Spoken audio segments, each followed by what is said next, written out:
Meet the editors. Doctor Arun ഇന്നിപ്പോൾ പാലക്കാട് നാടകീയ നീക്കങ്ങൾക്കൊട്ടൊക്കെ നേരിട്ട് കണ്ടു. അവിടെ വാർത്താ സമ്മേളനം അതിനു ശേഷം നേതാക്കളുടെ പ്രതികരണമൊക്കെ കണ്ടതാണല്ലോ. സന്ദീപ് വാര്യർ വിശദമായി തന്നെ പ്രതികരിക്കുന്നു. ഒരിടയ്ക്ക് ഒന്ന് പിടിവിട്ടു പോകുമെന്ന് തോന്നിയപ്പോൾ അവിടുത്തെ കോൺഗ്രസ് നേതാക്കളുടെ മുഖത്ത് തന്നെ പല ഭാവങ്ങൾ വരുന്നതൊക്കെ ഞാനിവിടെ നിന്ന് വാർത്ത വായിക്കുമ്പോൾ തന്നെ കാണാൻ പറ്റുന്നുണ്ടായിരുന്നു. ഇതൊരു സർജിക്കൽ സ്ട്രൈക്കാണോ? അപ്രതീക്ഷിതമായിരുന്നില്ലേ? വളരെ രഹസ്യമായി തന്നെ നടത്തിയ ഒരു നീക്കമായിരുന്നില്ലേ? സ്മൃതി, ഇതൊരു സർജിക്കൽ സ്ട്രൈക്ക് അല്ലേ എന്ന് എന്നോട് ചോദിക്കുന്നത് ഞാൻ KPCCയുടെ ഈ കമ്മിറ്റി ഓഫീസിലേക്ക് എത്തുന്ന സമയത്ത് ആദ്യം ജ്യോതികുമാർ ചാമക്കാലയാണ്, അതിനുശേഷം അബിൻ വർക്കിയാണ്. ഇതല്ലേ യഥാർത്ഥത്തിലുള്ള സർജിക്കൽ സ്ട്രൈക്ക് എന്ന് എന്നോട് ചോദിക്കുന്നു. അപ്പോഴാണ് ആ പദം നമ്മൾ പിന്നീട് തുടർച്ചയായിട്ട് ഉപയോഗിക്കുന്നു അതിനുശേഷമുള്ള റിപ്പോർട്ടിങ്ങിൽ. നോക്കൂ, ഇതൊരു സർജിക്കൽ സ്ട്രൈക്കാണ്, അക്കാര്യത്തിൽ സംശയമില്ല. തെരഞ്ഞെടുപ്പിൻ്റെ സമയത്ത് ഇത്തരത്തിൽ ഒരു പാർട്ടിയിലെ പ്രത്യേകിച്ചൊരു സംസ്ഥാന കമ്മിറ്റി അംഗത്തെ, ഒരു സ്പോക്ക് പേഴ്സണെ മറുകണ്ഠം ചാടിക്കുക എന്നുള്ളത്, അതും ഇരുചെവി അറിയാതെ വളരെ നാടകീയമായി മുതിർന്ന നേതാക്കൾ ദീപാദാസ് മുൻഷി അടക്കം, ബെന്നി ബെഹനാൻ അടക്കം, KPCC പ്രസിഡന്റ് അടക്കം, പ്രതിപക്ഷ നേതാവ് അടക്കം നിരന്നു നിൽക്കുന്ന ഒരു വേദിയിലേക്ക് കൊണ്ടുവരിക എന്നുള്ളത് അത്ര ചെറിയ കാര്യമല്ല. അത് പ്രത്യേകിച്ച് കോൺഗ്രസിൻ്റെ കുടുംബത്തിൽ അങ്ങനെ ഒരു തീരുമാനമെടുക്കാൻ പൊതുവെ അവർക്ക് കഴിയാത്തതുമാണ്. അപ്പോൾ ആ അർത്ഥത്തിലൊക്കെ കോൺഗ്രസിനെ സംബന്ധിച്ചൊരു വലിയ നേട്ടമാണ്. ഞാൻ 2-3 കാര്യങ്ങൾ ആമുഖമായി പറയാം. ഒന്ന്, ഇതെങ്ങനെയാണ് ഇത്തരത്തിലുള്ള സർജിക്കൽ സ്ട്രൈക്ക് കോൺഗ്രസ് നടത്തിയത് എന്നുള്ളത് പ്രേക്ഷകർക്ക് അറിയാവുന്നതുപോലെ സ്മൃതി നമ്മൾ ചർച്ച ചെയ്തതാണ്. സന്ദീപ് വാര്യർക്ക് ഈ പാർട്ടിയിലെ സംഘടനാ തലത്തിൽ നേരിട്ട അവഗണന, പ്രത്യേകിച്ച് K. സുരേന്ദ്രനോടും C. കൃഷ്ണകുമാറിനോടുമുള്ള ഒരു അതൃപ്തി അദ്ദേഹത്തെ സംബന്ധിച്ചിടത്തോളം മണ്ഡലത്തിൽ അദ്ദേഹത്തിന് വേണ്ടത്ര പരിഗണന നൽകുന്നില്ല എന്നൊരു വിഷയത്തിൽ നിന്ന് തുടങ്ങിയതാണ്. നമുക്കറിയാവുന്നതുപോലെ വയനാട് തിരഞ്ഞെടുപ്പിൻ്റെ സമയത്ത് ഈ K. സുരേന്ദ്രൻ്റെ എല്ലാ ചുമതലയും, തിരഞ്ഞെടുപ്പിൻ്റെ എല്ലാ ഔദ്യോഗിക ചുമതലകളും നിർവഹിച്ചിരുന്നത് ഇദ്ദേഹമായിരുന്നു, സന്ദീപ് വാര്യരായിരുന്നു. അദ്ദേഹം അത് മികച്ച രീതിയിൽ തന്നെ അത് കൈകാര്യം ചെയ്തിട്ടുണ്ട്. എനിക്ക് തന്നെ നേരിട്ട് അറിയാവുന്നതാണ്. പല കോളനികളിലും സന്ദീപ് വാര്യർ നേരിട്ട് ഇറങ്ങിപ്പോയി അവിടെ ആ ഓപ്പറേഷൻസ് നടത്തിയിട്ടുണ്ട്. അതിൻ്റെയൊക്കെ ഭാഗമായി K. സുരേന്ദ്രൻ്റെ വോട്ട് ശതമാനം വർദ്ധിക്കുകയും 1,40,000 എന്ന് പറയുന്ന നമ്പറിലേക്ക് വയനാട്ടിൽ ഏറെക്കുറെ അസാധ്യമാണെന്ന് കരുതിയിരുന്ന ഒരു സാഹചര്യത്തിലേക്ക് എത്തുകയും ചെയ്തിട്ടുണ്ട്. എന്നാൽ K. സുരേന്ദ്രൻ യഥാർത്ഥത്തിൽ സന്ദീപിന് ഒരു റീ എൻട്രി കൊടുക്കുകയായിരുന്നു BJP പൊളിറ്റിക്സിൽ എന്നതാണ് വാസ്തവം. എന്നാൽ അതിനുശേഷം പ്രത്യേകിച്ച് പാലക്കാട് തിരഞ്ഞെടുപ്പ് നടക്കുന്ന സമയത്ത് യഥാർത്ഥത്തിൽ സന്ദീപ് വാര്യർക്ക് അങ്ങനെ തിരഞ്ഞെടുപ്പിൽ സ്ഥാനാർത്ഥിയാവാനുള്ള മോഹമുണ്ടായിരുന്നില്ല. എന്നാൽ ശോഭാ സുരേന്ദ്രനടക്കം തിരഞ്ഞെടുപ്പിൻ്റെ മത്സരാർത്ഥിയായി വരാനുള്ള സാധ്യത നിൽക്കുമ്പോൾ C. കൃഷ്ണകുമാറും സന്ദീപ് വാര്യരും തമ്മിലുള്ള ഒരു കോൾഡ് വാർ നമുക്കറിയാവുന്നതാണ്. കാരണം ഷൊർണൂർ മണ്ഡലത്തിൽ മത്സരിക്കുന്നു ഈ C. കൃഷ്ണകുമാർ, പാലക്കാട് മണ്ഡലത്തിൽ ലോക്സഭാ തെരഞ്ഞെടുപ്പിൽ മത്സരിക്കുന്നു, വീണ്ടും ഉപതെരഞ്ഞെടുപ്പ് വരുമ്പോഴും C. കൃഷ്ണകുമാർ, മുനിസിപ്പാലിറ്റിയിലെ പ്രധാനപ്പെട്ട പദവികൾ വരുമ്പോഴും C. കൃഷ്ണകുമാർ. അങ്ങനെ C. കൃഷ്ണകുമാർ ഇങ്ങനെ നിരന്തരം സ്ഥാനാർത്ഥിയാവുന്നതിനോടുള്ള ഒരു അതൃപ്തി സന്ദീപ് വാര്യർ രേഖപ്പെടുത്തിയിരുന്നു. മാത്രവുമല്ല, പാലക്കാട് ജില്ലയിൽ തന്നെ തൻ്റെ വളർച്ചയെ തടയുന്നത് C. കൃഷ്ണകുമാറാണ് എന്ന് സന്ദീപ് വാര്യർക്ക് ഒരു സംശയമുണ്ടായിരുന്നു. ഇതാണ് യഥാർത്ഥത്തിൽ സംഭവിച്ചത്. ഇത് പ്രത്യയശാസ്ത്രപരമായ ഒരു കൂടുമാറ്റമൊന്നും ആയിരുന്നില്ല. ഇങ്ങനെ ആ അതൃപ്തിയിൽ നിന്ന്, പ്രത്യേകിച്ചൊരു പൊതുസമ്മേളനത്തിൻ്റെ വേദിയിൽ അദ്ദേഹത്തിന് സീറ്റ് നിഷേധിച്ചതുമായി ബന്ധപ്പെട്ട് ചില വാർത്തകളൊക്കെ പുറത്തു വന്നിരുന്നതും പ്രേക്ഷകർക്കറിയാം. അവിടെ നിന്ന് തുടങ്ങിയ ഈ അതൃപ്തിയാണ് ഇന്നിപ്പോൾ കൂടുമാറ്റത്തിലേക്ക് എത്തിയിരിക്കുന്നത്. ഇതിനെ ആദ്യം സ്വാഗതം ചെയ്ത സ്മൃതിയുമായിട്ടുള്ള അഭിമുഖത്തിൽ AK ബാലൻ പറഞ്ഞത് എന്താ, നമ്പർ 1 കൊമ്രേഡ് ആകും ഈ സന്ദീപ് വാര്യർ എന്നാണ് പറഞ്ഞത്. ഒരു ക്രിസ്റ്റൽ ക്ലിയറായ കേഡറായിട്ട് മാറും, ഒന്നാന്തരം കേഡറായിട്ട് മാറും സന്ദീപ് വാര്യർ എന്ന് പറഞ്ഞത് AK ബാലനാണ്. യഥാർത്ഥത്തിൽ അങ്ങനെ AK ബാലൻ പറയണമായിരുന്നു എന്നുള്ളത് ഇന്ന് CPM നേതാക്കൾക്കിടയിൽ ഒരു ആശങ്കയുണ്ട്. കാരണം ഈ CPM സർട്ടിഫിക്കറ്റ് കൊടുത്ത സന്ദീപ് വാര്യരെയാണ് ഇന്നിപ്പോൾ കോൺഗ്രസ് തങ്ങളുടെ പക്ഷത്തേക്ക് കൊണ്ടുവന്നിരിക്കുന്നത്. അതുകൊണ്ട് CPM-ന് അത് എത്രമാത്രം നിരാകരിക്കാൻ കഴിയും. പക്ഷേ MP രാജേഷ് ഈ അപകടം മണത്ത് വളരെ കൃത്യമായൊരു ഡിഫൻസ് ഇറക്കിയിട്ടുണ്ട്. MP രാജേഷ് പറയുന്നത് ന്യൂനപക്ഷ വിരുദ്ധമായിട്ടുള്ള തൻ്റെ പ്രസ്താവനകൾ പിൻവലിച്ച് പൊതുസമൂഹത്തിൽ മാപ്പ് പറഞ്ഞാൽ മാത്രമേ അദ്ദേഹത്തെ ഇടതുപക്ഷത്തേക്ക് സ്വീകരിക്കാൻ കഴിയൂ. അത് അംഗീകരിക്കാത്തത് കൊണ്ട് അദ്ദേഹത്തിന് ഇടതുപക്ഷത്തേക്ക് വരാൻ കഴിഞ്ഞില്ല, കോൺഗ്രസിലേക്ക് പോയി എന്നുള്ളതാണ്. അതവിടെ നിൽക്കട്ടെ. അപ്പോൾ ചുരുക്കത്തിൽ ഈ നീക്കം CPM-ലേക്ക് പോകാനുള്ള ഒരു നീക്കം നടത്തിയിരുന്നു എന്ന് ചോദിച്ചാൽ തികച്ചും ഇൻഫോർമലായ ചർച്ചകൾ നടന്നിരുന്നു എന്നത് എനിക്ക് നേരിട്ടറിയാവുന്നതാണ്. പക്ഷേ ആ സമയത്തൊന്നും അദ്ദേഹം മനസ്സ് തുറന്നിരുന്നില്ല. പിന്നീട് അദ്ദേഹവുമായിട്ട് പാർട്ടി ചില കൂടിയാലോചനകൾ നടത്തി. പക്ഷേ അപ്പോഴും ഈ തിരഞ്ഞെടുപ്പ് വരെ അദ്ദേഹത്തിനെതിരെ നിലപാട് പറയേണ്ടതില്ല എന്ന ഒരു അവസ്ഥയിലായിരുന്നു BJP. എന്നാൽ അതിൽ തനിക്ക് അതൃപ്തി ഉണ്ട് എന്ന് അദ്ദേഹം പരസ്യമാക്കുന്നു. അതിനുശേഷം കോൺഗ്രസ് നേതാക്കളുമായി ബന്ധപ്പെടുമ്പോൾ KC വേണുഗോപാലിൻ്റെ നിർദ്ദേശാനുസരണമാണ് ആ തീരുമാനം വരുന്നത്. ഇവിടെ ഷാഫി പറമ്പിൽ, അതേപോലെ VD Satheesan, VK Sreekandan MP തുടങ്ങിയവർ ആ തീരുമാനത്തിന് കൂട്ടുനിൽക്കുന്നു. KC വേണുഗോപാൽ പക്ഷേ എന്നാൽ ചില യുവ നേതാക്കൾ സന്ദീപ് വാര്യരുടെ വരവിനെ ആശങ്കയോടുകൂടി കണ്ടിട്ടുണ്ട്. അവരിൽ ചിലർ ഇന്നിപ്പോൾ ഫേസ്ബുക്കിൽ നെഹ്റുവിൻ്റെ ഫോട്ടോയൊക്കെ പബ്ലിഷ് ചെയ്തത് നമ്മൾ കണ്ടു, അതവിടെ നിൽക്കട്ടെ. പക്ഷേ KC വേണുഗോപാൽ പച്ചക്കൊടി കാണിച്ചതോടുകൂടി സന്ദീപ് വാര്യരുടെ കാര്യത്തിൽ തീരുമാനമാവുകയായിരുന്നു. ഒരു സർപ്രൈസ് എൻട്രി ആയിട്ട് സന്ദീപ് വാര്യർ വന്നു. ഇനി സന്ദീപ് വാര്യർ വരുന്നത് കൊണ്ട് കോൺഗ്രസിന് എന്തെങ്കിലും നേട്ടമുണ്ടോ? 3 നേട്ടങ്ങളുണ്ട് എന്നാണ് ഞാൻ മനസ്സിലാക്കുന്നത്. ഒന്ന്, ഈ തെരഞ്ഞെടുപ്പ് നടക്കുന്ന സമയത്ത് രാഹുൽ മാങ്കൂട്ടത്തിൻ്റെ സ്ഥാനാർത്ഥിത്വം പ്രഖ്യാപിച്ച നിമിഷം മുതൽ ഇന്നുവരെ നമ്മൾ ചർച്ച ചെയ്ത വിഷയം കത്ത് വിവാദത്തിൽ തുടങ്ങി പാലക്കാട്ടെ ജില്ലാ നേതൃത്വത്തിന് രാഹുൽ മാങ്കൂട്ടത്തിലിൻ്റെ സ്ഥാനാർത്ഥിത്വവുമായി ബന്ധപ്പെട്ട് അതൃപ്തി ഉണ്ടായിരുന്നു എന്നതാണ്.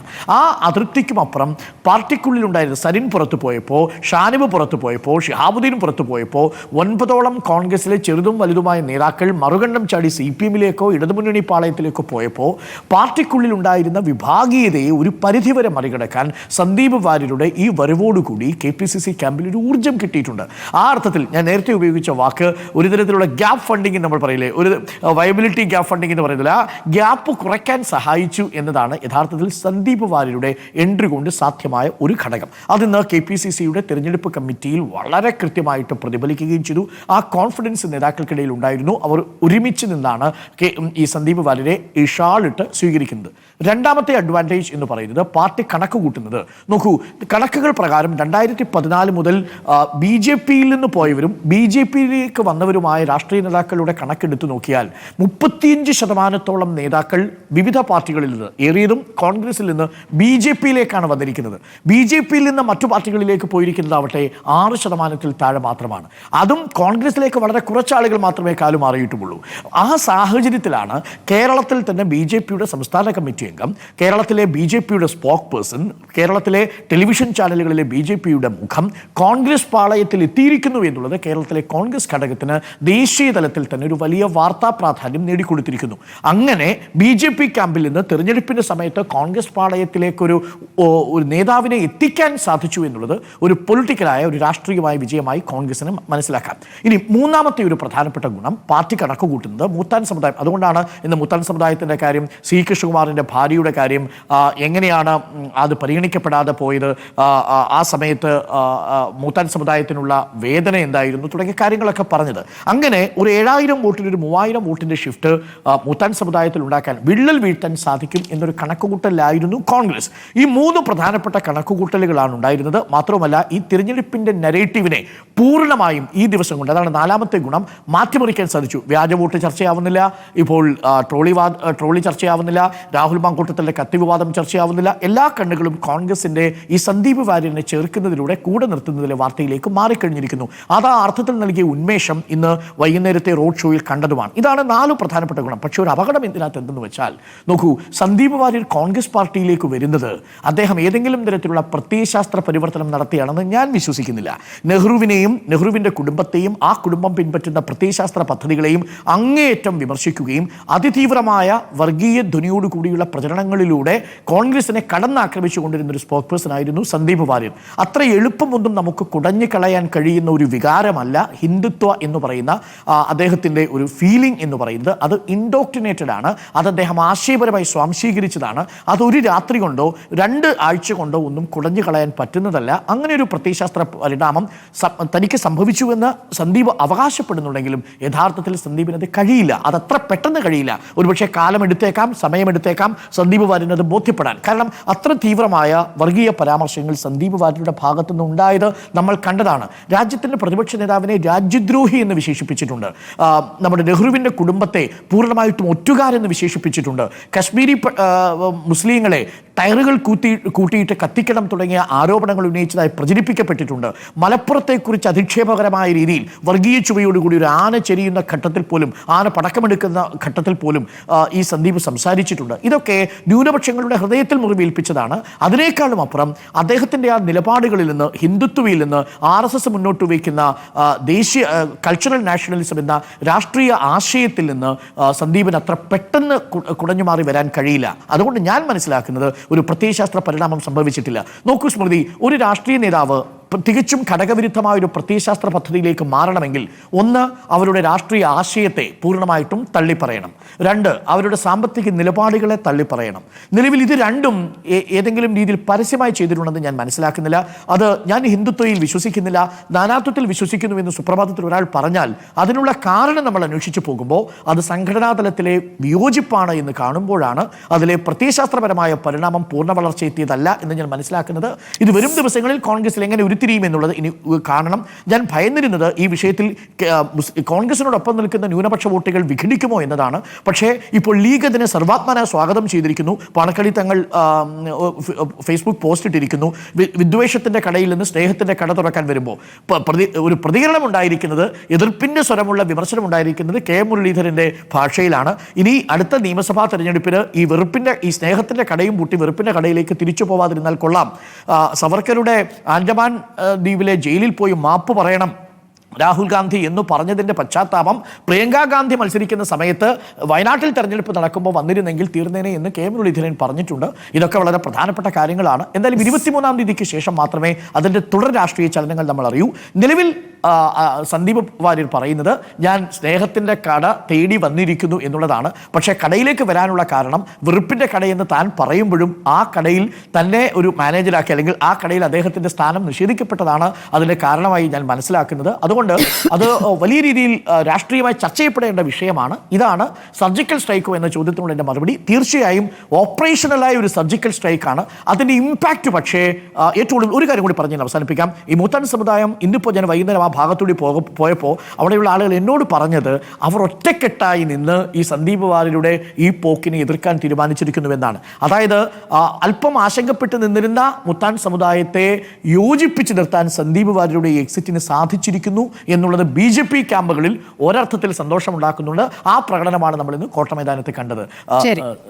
എൻ്റെ അഭിപ്രായത്തിൽ സർജിക്കൽ സ്ട്രൈക്ക് തന്നെയാണ്. കാരണം എതിരാളികൾ ആരും തന്നെ അറിയാത്ത വിധത്തിൽ ഇത് ഓപ്പറേറ്റ് ചെയ്യാൻ കോൺഗ്രസിനായിട്ടുണ്ട് എന്നുള്ളതാണ്. ഇത് 4-ാം തീയതിയോടുകൂടി തന്നെ കോൺഗ്രസിനകത്ത് ഇതുമായി ബന്ധപ്പെട്ട ചർച്ചകൾ ഉണ്ടായിരുന്നു എന്നാണ് ഞാൻ മനസ്സിലാക്കുന്നത്. ഇതിൽ ബെന്നി ബെഹനാൻ, ഹരിഗോവിന്ദൻ, അവിടുത്തെ ഒറ്റപ്പാലത്തെ അധ്യാപക സംഘടനാ നേതാവാണ്, സരിന് സീറ്റ് ഒഴിഞ്ഞുകൊടുത്ത ഹരിഗോവിന്ദൻ, അതാണ് ഹരിഗോവിന്ദൻ്റെ പേരാണ് ആദ്യം പറഞ്ഞു കിട്ടുന്നത്. ആ ഹരിഗോവിന്ദൻ അടക്കം ഇടപെട്ടുകൊണ്ടാണ് ആദ്യം സന്ദീപുമായി സംസാരിക്കുന്നതെന്നാണ് ഞാൻ മനസ്സിലാക്കുന്നത്. ഇത് VD Satheesan, K Sudhakaran, KC Venugopal, വളരെ കുറച്ച് നേതാക്കൾ മാത്രം അറിഞ്ഞുകൊണ്ട് നടത്തിയ ഒരു ഓപ്പറേഷനാണ്. അത് കൃത്യമായി തന്നെ ഫലപ്രാപ്തിയിലേക്ക് എത്തിക്കാൻ, പുറത്തേക്ക് ഒരു വിധത്തിലും വിവരങ്ങൾ എത്താത്ത വിധത്തിൽ അത് നടപ്പാക്കാൻ കോൺഗ്രസിന് സാധിച്ചു എന്നുള്ളതാണ്. യഥാർത്ഥത്തിൽ CPM ഇന്ന് ഞെട്ടിയിട്ടുണ്ട്. കാരണം ഇതിലൊരു തന്ത്രം അവിടെ ഒളിഞ്ഞിരിക്കുന്നുണ്ട്. കാരണം ഈ BJPയോട് ഉടക്കുന്ന ഘട്ടത്തിൽ തന്നെ CPM നേതാക്കൾ വാതിൽ തുറന്നിട്ടിരിക്കുന്നു എന്ന രീതിയിലുള്ള പ്രതികരണം നടത്തി. ആ പ്രതികരണത്തിന് ശേഷം സന്ദീപ് വാര്യർ മികച്ച വ്യക്തിയാണ് എന്ന പ്രതികരണം നടത്തിയ ശേഷം വന്നിരിക്കുന്ന ഒരു നീക്കമായതുകൊണ്ട് തന്നെ ഇപ്പോൾ പൂർണ്ണമായും സന്ദീപ് വാര്യർ ഒരു വർഗീയവാദിയാണ് എന്ന വാദം ഉന്നയിക്കാൻ പറ്റില്ല. കാരണം ഇന്നത്തെ ചർച്ചയിൽ പോലും CPM പ്രതിനിധികൾ ഈ വിഷയത്തിൽ വന്നിട്ടില്ല എന്നുള്ളതാണ് അതിൻ്റെ ഏറ്റവും പ്രധാനപ്പെട്ട ഉദാഹരണം. പക്ഷേ ഒരു രൂക്ഷമായ ഭാഷയിൽ MP രാജേഷ് പ്രതികരിച്ചു. പക്ഷേ അന്നും MP രാജേഷ് പറഞ്ഞിരുന്നത് നിലപാട് മാറ്റി വരികയാണെങ്കിൽ ഉറപ്പായും സ്വീകരിക്കുമെന്നുള്ളതാണ്. വർഗീയ നിലപാടുകൾ തെറ്റായിപ്പോയി എന്ന് പറഞ്ഞാൽ സ്വീകരിക്കും എന്നുള്ളതാണ്. ഞങ്ങളെ സംബന്ധിച്ച് മറ്റു രാഷ്ട്രീയ പാർട്ടികളിൽ നിന്നും ആളുകൾ ഇങ്ങോട്ടേക്ക് എത്തിച്ച് ഞങ്ങളെ പാർട്ടി വലുതാക്കലാണല്ലോ ഞങ്ങൾ ഉദ്ദേശിക്കുന്നത് എന്നുകൂടി MP രാജേഷ് പറഞ്ഞിരുന്നു. അങ്ങനെ ഒരു തിരുത്തലാണ് താൻ നടത്തുന്നതെന്ന് ഇന്നത്തെ വാർത്താ സമ്മേളനത്തിൽ സന്ദീപ് വാര്യർ പറഞ്ഞിട്ടുണ്ട്. അത് കേവലം പറച്ചിൽ മാത്രമായിരിക്കാം. പക്ഷേ ആ പറച്ചിൽ ഇപ്പോഴത്തെ സാഹചര്യത്തിൽ അദ്ദേഹത്തിന് നടത്തേണ്ടതുണ്ട്. അപ്പോൾ വാർത്താസമ്മേളനത്തിൽ താനിതാ തെറ്റ് തിരുത്തുകയാണെന്നും താൻ ഇത്രയും കാലം വിദ്വേഷത്തിൻ്റെ ഫാക്ടറിയിൽ പ്രവർത്തിക്കുകയായിരുന്നു, അതിൻ്റെ ജാള്യം തനിക്കുണ്ട് എന്ന് പറഞ്ഞുകൊണ്ടാണ് ഇപ്പോൾ സ്നേഹത്തിൻ്റെ കടയിലേക്ക് എത്തിയിരിക്കുന്നതെന്നാണ് അദ്ദേഹം പറഞ്ഞിരിക്കുന്നത്. അപ്പോഴും ഈ പറഞ്ഞതുപോലെ ഇതുവരെ പറഞ്ഞ കാര്യങ്ങളിൽ നിന്ന് പൂർണ്ണമായ മുക്തമായിട്ടുണ്ടോ സന്ദീപ് വാര്യർ എന്ന ചോദ്യം അവിടെ നിൽക്കുന്നുണ്ട്. അങ്ങനെ പൂർണ്ണമായി മുക്തമാകാൻ കുറച്ച് സമയമെടുക്കുമെന്നുള്ള കാര്യം നമ്മുടെ മുന്നിലുള്ള യാഥാർത്ഥ്യമാണ്. കാരണം ഇന്ന് തന്നെ ചില മാധ്യമപ്രവർത്തകരുടെ ചോദ്യങ്ങൾക്ക് അദ്ദേഹം ഞാനെന്താ പാകിസ്ഥാൻകാരനാണോ എന്നൊരു മറുപടി അദ്ദേഹം നൽകിയിട്ടുണ്ട്. അപ്പോൾ ഇങ്ങനെയൊന്നും കോൺഗ്രസിനകത്ത് സംസാരിച്ചുകൂടാ എന്നൊരു ഒരു മനസ്സിലാക്കലിലേക്കൊക്കെ എത്താൻ കുറച്ച് സമയമെടുക്കുമായിരിക്കും. അപ്പോൾ ഈ തീവ്ര നിലപാട് ഇതുവരെ പറഞ്ഞുകൊണ്ട് ഭാഷയുടെ സാധ്യതകളെ പ്രയോജനപ്പെടുത്തി എന്നാണ് അദ്ദേഹം വാർത്താസമ്മേളനത്തിൽ പറഞ്ഞത്. അപ്പോൾ ഭാഷയുടെ സാധ്യതകളെ ഇത്രയും കാലം BJPയിൽ നിന്ന് വല്ലാതെ ഉപയോഗപ്പെടുത്തിയിട്ടുണ്ട്. ആ സാധ്യതകൾ ഇനി കോൺഗ്രസിനെ സംബന്ധിച്ച് അത് ഒരു മൈനസ് മാർക്കായി മാറിപ്പോകരുത്. അപ്പോൾ ഭാഷ ഏത് രൂപത്തിലേക്ക് മാറ്റിയെടുക്കേണ്ടതുണ്ട് എന്ന് സന്ദീപ് തന്നെ ആലോചിക്കേണ്ട കാര്യമാണ്. ഇനി ഇതിലേറ്റവും പ്രധാനപ്പെട്ട കാര്യം കോൺഗ്രസിനെ സംബന്ധിച്ച് പാലക്കാട് നേട്ടമുണ്ടോ എന്ന് ചോദിച്ചാൽ പാലക്കാട് നേട്ടമുണ്ടാകുമോ എന്നതിനേക്കാൾ അപ്പുറം കോൺഗ്രസിലെല്ലാവരും BJP-യിലേക്ക് പോകുന്നു എന്നുള്ളതാണ് ദേശീയ തലത്തിൽ തന്നെ നമ്മൾ കാണുന്നത്. വിവിധ സംസ്ഥാനങ്ങളിൽ കണ്ടുപിടിക്കുന്നത് കൂട്ടമായി തന്നെ BJP-യിലേക്ക് കോൺഗ്രസ് നേതാക്കൾ പോകുന്നു. പണം കൊടുത്താൽ വരുന്നവരാണ് നേതാക്കൾ. ഇതാണല്ലോ കോൺഗ്രസ് കാലങ്ങളായി കേട്ടുകൊണ്ടിരിക്കുന്നത്. അപ്പോൾ അതിന് ഒരു മറുപടി കേരളത്തിൽ നിന്ന് കൊടുക്കാൻ സാധിച്ചിരിക്കുന്നു. BJP-യുടെ ഒരു പ്രധാനപ്പെട്ട നേതാവിനെ ഇപ്പോൾ സംസ്ഥാന കമ്മിറ്റിയിലുള്ള അംഗമാണ്. നേരത്തെ പ്രധാനപ്പെട്ട ചുമതലയുണ്ടായിരുന്നു. നേരത്തെ ഡോക്ടർ അരുൺ പറഞ്ഞതുപോലെ ചുമതലകൾ ധാരാളം ഉണ്ടായിരുന്നു. വക്താവ് തന്നെയായിരുന്നു. ചർച്ചകളിലെ പ്രധാന ഉറച്ച ശബ്ദമായിരുന്നു. BJP-യെ പ്രതിനിധീകരിച്ചുള്ള ശക്തമായ ശബ്ദമായിരുന്നു. അപ്പോൾ അങ്ങനെ ഒരാളെ കോൺഗ്രസിലേക്ക് എത്തിച്ചിരിക്കുന്നു. എപ്പോൾ എത്തിച്ചിരിക്കുന്നു? തെരഞ്ഞെടുപ്പിന് 4 ദിവസം മാത്രം ബാക്കി നിൽക്കുമ്പോൾ അങ്ങനെ ഒരു ഓളം സൃഷ്ടിക്കാൻ സാധിച്ചിരിക്കുന്നു. അപ്പോൾ ഇത് ദേശീയ തലത്തിലും ചർച്ചയാവുകയാണ്. കാരണം ഇവിടെ ഒരു BJP-യുടെ പ്രധാനപ്പെട്ട നേതാവിനെ തെരഞ്ഞെടുപ്പിന് 4 ദിവസം മുമ്പ് ഇതാ കോൺഗ്രസിലേക്ക് എത്തിച്ചിരിക്കുന്നു എന്നുള്ളത് ഇവിടുത്തെ കോൺഗ്രസ് നേതാക്കളെ സംബന്ധിച്ച് നേട്ടമാണ് ദേശീയ തലത്തിൽ പറയാൻ വേണ്ടി. അങ്ങനെയാണ് ദീപാദാസ് മുൻഷി അടക്കമുള്ള നേതാക്കൾ ഇന്നലെ രാത്രി പാലക്കാട് ബോർഡറിൽ ആയിരുന്നു ആ ചർച്ച എന്നാണ് ഞാൻ അറിയുന്നത്. അപ്പോൾ അവിടെ വെച്ച് ഈ ചർച്ച അന്തിമ രൂപത്തിലേക്ക് എത്തുന്നു. അങ്ങനെ അദ്ദേഹം കോൺഗ്രസിലേക്ക് എത്തുന്നു. ഇന്ന് VD സതീശനുമായി ഞാൻ രാവിലെ വാർത്ത വായിക്കുന്ന സമയത്ത് കുറച്ച് സമയം VD സതീശനുമായി അഭിമുഖമുണ്ടായിരുന്നു. ആ സമയത്ത് അദ്ദേഹം പറയുന്നത് സന്ദീപ് വാര്യർ ഒരു സാധാരണ പ്രവർത്തകൻ ആയിരിക്കില്ല, എന്തായാലും മുൻനിരയിൽ തന്നെ ഉണ്ടാകും എന്നുള്ളതാണ്. അതിനുശേഷം ഞാൻ ചർച്ച നടത്തുന്ന സമയത്ത് ഇതിപ്പോൾ 8 മണിക്ക് ചർച്ച നടത്തുന്ന സമയത്താണ് അദ്ദേഹം മാധ്യമ വിഭാഗത്തിലേക്ക് തന്നെ അദ്ദേഹത്തെ സ്വാഗതം ചെയ്തുകൊണ്ടുള്ള ഒരു പോസ്റ്റ് ഞാൻ കണ്ടിരിക്കുന്നത്. അപ്പോൾ ഇനി കോൺഗ്രസ് പ്രതിനിധിയായി ചർച്ചകളിൽ പങ്കെടുക്കുന്ന ഒരാളായി നമുക്ക് സന്ദീപ് വാര്യരെ കാണാം വരും ദിവസങ്ങളിൽ. പാലക്കാട്ടേക്ക് ഇനി ഞാൻ പ്രചാരണത്തിനില്ല എന്ന് C കൃഷ്ണകുമാറിനോട് പറഞ്ഞ സന്ദീപ് വാര്യർ, കസേര ലഭിക്കാതെ അപമാനിതനായി പോയ സന്ദീപ് വാര്യർ പാലക്കാട്ടേക്ക് പ്രചാരണത്തിലേക്ക് എത്തിയിരിക്കുകയാണ്. ഇന്നിതാ റോഡ് ഷോയിൽ അദ്ദേഹം പങ്കാളിയായിരിക്കുന്നു. അപ്പോൾ അത് ഒരു ഓളം സൃഷ്ടിച്ചിരിക്കുന്നു എന്നുള്ളതാണ്. ഇവിടെ മൂത്താൻ സമുദായത്തിലൊക്കെ വലിയ സ്വാധീനമുള്ള ഒരാളാണ് സന്ദീപ് വാര്യർ എന്നൊന്നും ഞാൻ കരുതുന്നില്ല. സന്ദീപ് വാര്യർ ആയിട്ട് തന്നെയാണ് ഇത്രയും കാലം നമ്മൾ അറിഞ്ഞത്. ഈ തെരഞ്ഞെടുപ്പ് ഘട്ടത്തിൽ ഈ പിണങ്ങി പോകുന്ന ഘട്ടത്തിലാണ് എൻ്റെ അമ്മ മൂത്താൻ സമുദായമാണ് എന്നുള്ളൊരു കാര്യം അദ്ദേഹം പറയുന്നത്. ഒരുപക്ഷെ BJP-ക്ക് അകത്ത് ആ ചർച്ചകളൊക്കെ ഉണ്ടായിരിക്കാം. പക്ഷേ കേരളത്തിൽ പൊതുവേ അങ്ങനെ ഒരു അറിവുണ്ടായിരുന്നില്ല എന്നുള്ളതാണ്. നമ്മളെ സംബന്ധിച്ച് അങ്ങനെ ഒരു കാര്യം അറിഞ്ഞിട്ടില്ല. അപ്പോൾ അദ്ദേഹം പറഞ്ഞപ്പോഴാണ് അതറിഞ്ഞത്. മൂത്താൻ സമുദായത്തിൽ വലിയ സ്വാധീനം ചെലുത്തുന്ന ഒരാളാണ് അദ്ദേഹം എന്നൊന്നും ഞാൻ കരുതുന്നില്ല. പക്ഷേ നാളെ ഇതിലപ്പുറം ഇനിയും നാടകീയമായ ചില കാര്യങ്ങൾ കൂടി സംഭവിക്കാനിരിക്കുന്നു എന്ന ചില സൂചനകൾ കൂടിയുണ്ട്. കാരണം മുനിസിപ്പാലിറ്റി 2 ടേമായി BJP ഭരിക്കുന്ന മുനിസിപ്പാലിറ്റിയിലും ഒരു ഇളക്കം സൃഷ്ടിക്കാൻ സന്ദീപിന് കഴിഞ്ഞു എന്നതിൻ്റെ സൂചനകൾ ലഭിക്കുന്നു. കുറച്ചു പേർ കൂടി മറുകണ്ഠം ചാടാനിരിക്കും, കോൺഗ്രസിലേക്ക് മാറാനിരിക്കുന്നു എന്ന് പറയുന്നു. അങ്ങനെയാണെങ്കിൽ മുനിസിപ്പാലിറ്റി ഭരണത്തിൽ തന്നെ ഒരു മാറ്റമുണ്ടാക്കുന്ന തരത്തിലേക്ക് അത് മാറുമോ അറിയില്ല. അപ്പോൾ അങ്ങനെയൊക്കെ ചില കാര്യങ്ങൾ അവിടെ പറഞ്ഞു കേൾക്കുന്നുണ്ട്. അപ്പോൾ അങ്ങനെയൊക്കെയാണെങ്കിൽ സന്ദീപ് വാര്യർ ഒരു ചെറിയ നീക്കമല്ല നടത്തിയത്. BJP-യെ സംബന്ധിച്ച് ഒരു ചലനം ഉണ്ടാക്കില്ല എന്ന് K. സുരേന്ദ്രൻ പറയുമ്പോൾ അപ്പോൾ ചലനം ഉണ്ടാക്കുമോ എന്നുള്ളത് നാളെ അറിയുള്ളൂ. സന്ദീപ് വാര്യർ ഈ പറഞ്ഞതുപോലെ പാലക്കാട് വലിയൊരു ചലനം ഉണ്ടാക്കുന്ന ഒരു മാറ്റമായിട്ടൊന്നും കാണുന്നില്ല. ഓളം ഉണ്ടാക്കിയിരിക്കുന്നു എന്നുള്ള യാഥാർത്ഥ്യം അവിടെ നിൽക്കുന്നു. അതോടൊപ്പം തന്നെ നമ്മൾ ഈ പുറത്ത് ചർച്ചകളിൽ കാണുന്ന സന്ദീപ് വാര്യർ അല്ല, അപ്പുറത്ത് എല്ലാ രാഷ്ട്രീയ പാർട്ടികളെ നേതാക്കളുമായിട്ടും അല്പം ബന്ധമൊക്കെ പുലർത്തുന്ന ഒരു നേതാവായിട്ടാണ് അദ്ദേഹത്തെ നേതാക്കൾ തന്നെ കാണുന്നത്. ഞാൻ രമേശ് ചെന്നിത്തലയുമായി അന്ന് സംസാരിക്കുന്ന ഘട്ടത്തിൽ രമേശ് ചെന്നിത്തലയും പറയുന്നു നല്ല വ്യക്തിയാണ്, നല്ല മിടുക്കനായ ചെറുപ്പക്കാരനാണെന്ന് പറഞ്ഞു. അപ്പോൾ ഇവരൊക്കെയായിട്ട് നല്ല ബന്ധമുണ്ട്. ഇപ്പോൾ AK ബാലനും അദ്ദേഹത്തെ ഒരു ഭാവിയിലെ സഖാവായി കാണാനുള്ള ഒരു കാരണം സന്ദീപുമായിട്ടൊക്കെ നല്ല വ്യക്തിപരമായ ബന്ധമുണ്ടാകും എന്നതുകൊണ്ട് തന്നെയാണ് എല്ലാ രാഷ്ട്രീയ പാർട്ടികളെ നേതാക്കളുമായി ഒരു ബന്ധം സൂക്ഷിക്കാൻ സന്ദീപിന് സാധിച്ചിട്ടുണ്ടെന്നാണ് ഞാൻ മനസ്സിലാക്കുന്നത്. അപ്പോൾ അതുകൊണ്ടാണ് അങ്ങനെയൊരു പ്രതികരണം ആ നേതാക്കളിൽ നിന്ന് വന്നിട്ടുള്ളതാണ് ഞാൻ മനസ്സിലാക്കുന്നത്. അപ്പോൾ അങ്ങനെയൊരു ബന്ധം അവിടെ നിൽക്കുന്നു. അതോടൊപ്പം തന്നെ കോൺഗ്രസുമായി ബന്ധപ്പെട്ട് നിൽക്കുന്ന ചില സംഘടനകളുമായിട്ടും ഈ സന്ദീപിന് നല്ല ബന്ധമുണ്ട്. ഇപ്പോൾ പാലക്കാട് തന്നെ ഇപ്പോൾ ന്യൂനപക്ഷമായി ബന്ധപ്പെട്ട ചില സംഘടനകളുമായി ബന്ധപ്പെട്ടൊക്കെ അദ്ദേഹത്തിന് നല്ല ബന്ധമുണ്ട്. അതൊക്കെ ഈ തെരഞ്ഞെടുപ്പിൽ ഉപയോഗിക്കുമോ എന്ന് ഞാൻ ചോദിച്ചു ഇന്ന് VD സതീശനോട്. ഇപ്പോൾ അത് ഉപയോഗിക്കുമെന്ന് തന്നെയാണ് പറഞ്ഞത്. അപ്പോൾ അതൊക്കെ ഒരു നേട്ടമായി അവർ കാണുന്നുണ്ട്. ഇനി ഒരു മറ്റൊരു കാര്യം, CPM-ന്റെ പ്രധാനപ്പെട്ട ഒരു ആരോപണമായി വന്നിരുന്നത് ഡീലുണ്ട്, കോൺഗ്രസും BJP-യും തമ്മിൽ ഡീലുണ്ട് എന്നൊരു ആരോപണമാണല്ലോ. അപ്പോൾ ആ ആരോപണം അവിടെ പൊളിയുന്നു എന്നൊരു വസ്തുത കൂടിയുണ്ട്. കാരണം BJP-യിൽ തന്നെ ഇളക്കം സൃഷ്ടിച്ചുകൊണ്ട് അവിടെ നിന്ന് ഒരാളെ ഇങ്ങോട്ടേക്ക് എത്തിക്കുമ്പോൾ എങ്ങനെയാണ് BJP-യുമായ ഡീൽ എന്ന വാദം ഇനി ഉന്നയിക്കാൻ പറ്റുക? അതിന് CPM-ന് ഉന്നയിക്കാൻ പറ്റില്ല എന്നൊരു യാഥാർത്ഥ്യം അവിടെ നിൽക്കുന്നു. അപ്പോൾ അത് ഒരു പ്രധാനപ്പെട്ട നേട്ടമായി കോൺഗ്രസ് കാണുകയാണ്. ഇനി എന്താണ് സന്ദീപിന് കോൺഗ്രസിൽ കിട്ടാൻ പോകുന്നത്. അടുത്ത നിയമസഭാ തെരഞ്ഞെടുപ്പിൽ ഒരുപക്ഷെ ഷൊർണൂർ കിട്ടാം, അല്ലെങ്കിൽ ഒറ്റപ്പാലം കിട്ടാം. ഒറ്റപ്പാലം നേരത്തെ സരിന് വേണ്ടി മാറ്റിവെച്ചിരുന്ന ഒറ്റപ്പാലം ഇനി ഒരുപക്ഷെ സന്ദീപ് വാര്യർക്ക് കിട്ടാം. അപ്പോൾ അവരെ സംബന്ധിച്ച് അവിടെ നിലവിലുള്ള അവിടെയുള്ള കോൺഗ്രസ് നേതാക്കളെ ആരെയും ബുദ്ധിമുട്ടിക്കുന്നില്ല. ബൽറാം ആയാലും ഷാഫി ആയാലും ഇപ്പോൾ ഇനിയിപ്പോൾ രാഹുൽ ജയിക്കുകയാണെങ്കിൽ രാഹുൽ ആയാലും ഇവർക്കൊന്നും ബുദ്ധിമുട്ടുണ്ടാക്കാത്ത രീതിയിൽ അവിടെ ഒരാളെ പ്രതിഷ്ഠിക്കാൻ സാധിക്കുന്നു എന്നുള്ളത് കോൺഗ്രസിനെ സംബന്ധിച്ച് പ്ലസ് ആണ്. അപ്പോൾ സന്ദീപ് വാര്യർ വന്ന് അവിടെ ഒരു നേട്ടമുണ്ടാക്കുകയാണെങ്കിൽ ഈ പറഞ്ഞ സന്ദീപിന് സ്വാധീനമുള്ള മേഖലയിൽ കൂടിയുള്ള ആളുകളെ കൂടി ഇങ്ങോട്ടേക്ക് എത്തിക്കാൻ കഴിയുന്നുണ്ട് എങ്കിൽ അത് കോൺഗ്രസിൻ്റെ നേട്ടമാണ്.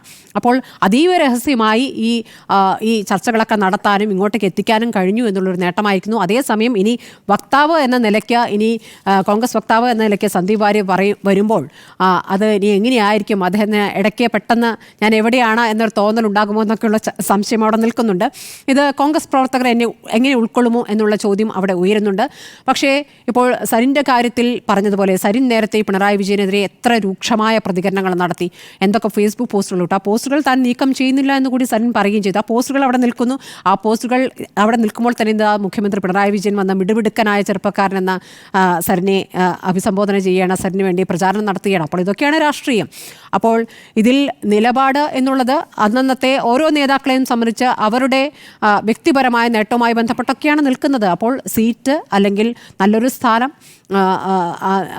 ഒരു അപമാനിക്കാത്തൊരു സാഹചര്യം, ഇതൊക്കെ എല്ലാ നേതാക്കളും ആഗ്രഹിക്കുന്നുണ്ട്. അതാണ് ഉദ്ദേശിച്ചിരിക്കുന്നത്. കെ മുരളീധരനെ സംബന്ധിച്ച് കെ മുരളീധരൻ കുറച്ചുകൂടി ശക്തമായി പറഞ്ഞിട്ടുണ്ട്. ശരിയാണ്, കുറച്ചുകൂടി നേരത്തെ ആയിരുന്നെങ്കിൽ അവിടെ വന്ന് പ്രിയങ്കയ്ക്ക് വേണ്ടി പ്രചാരണം നടത്തിക്കൊണ്ട് ഈ പറഞ്ഞ കാര്യങ്ങളിലൊക്കെ ഒരു ക്ഷമാപണമായി അത് മാറിയേനെ എന്ന രൂപത്തിൽ പറയുകയുണ്ടാക്കി കെ മുരളീധരൻ. അതേസമയം ഇവിടെ തന്നെ നിൽക്കണം എന്നുകൂടി അദ്ദേഹം പറഞ്ഞു. അപ്പോഴും ഇനി പുറകോട്ട് തിരിഞ്ഞു നോക്കണം. ഇപ്പോൾ ഏത് രാഷ്ട്രീയ പാർട്ടി എടുത്താലും ഫ്ലാഷ് ബാക്കിലേക്ക് നോക്കാതിരിക്കുന്നതാണ് നല്ലത്. നോക്കുമ്പോൾ എല്ലാവരും പെടുന്ന ഒരു സാഹചര്യം അവിടെ നിൽക്കുന്നു.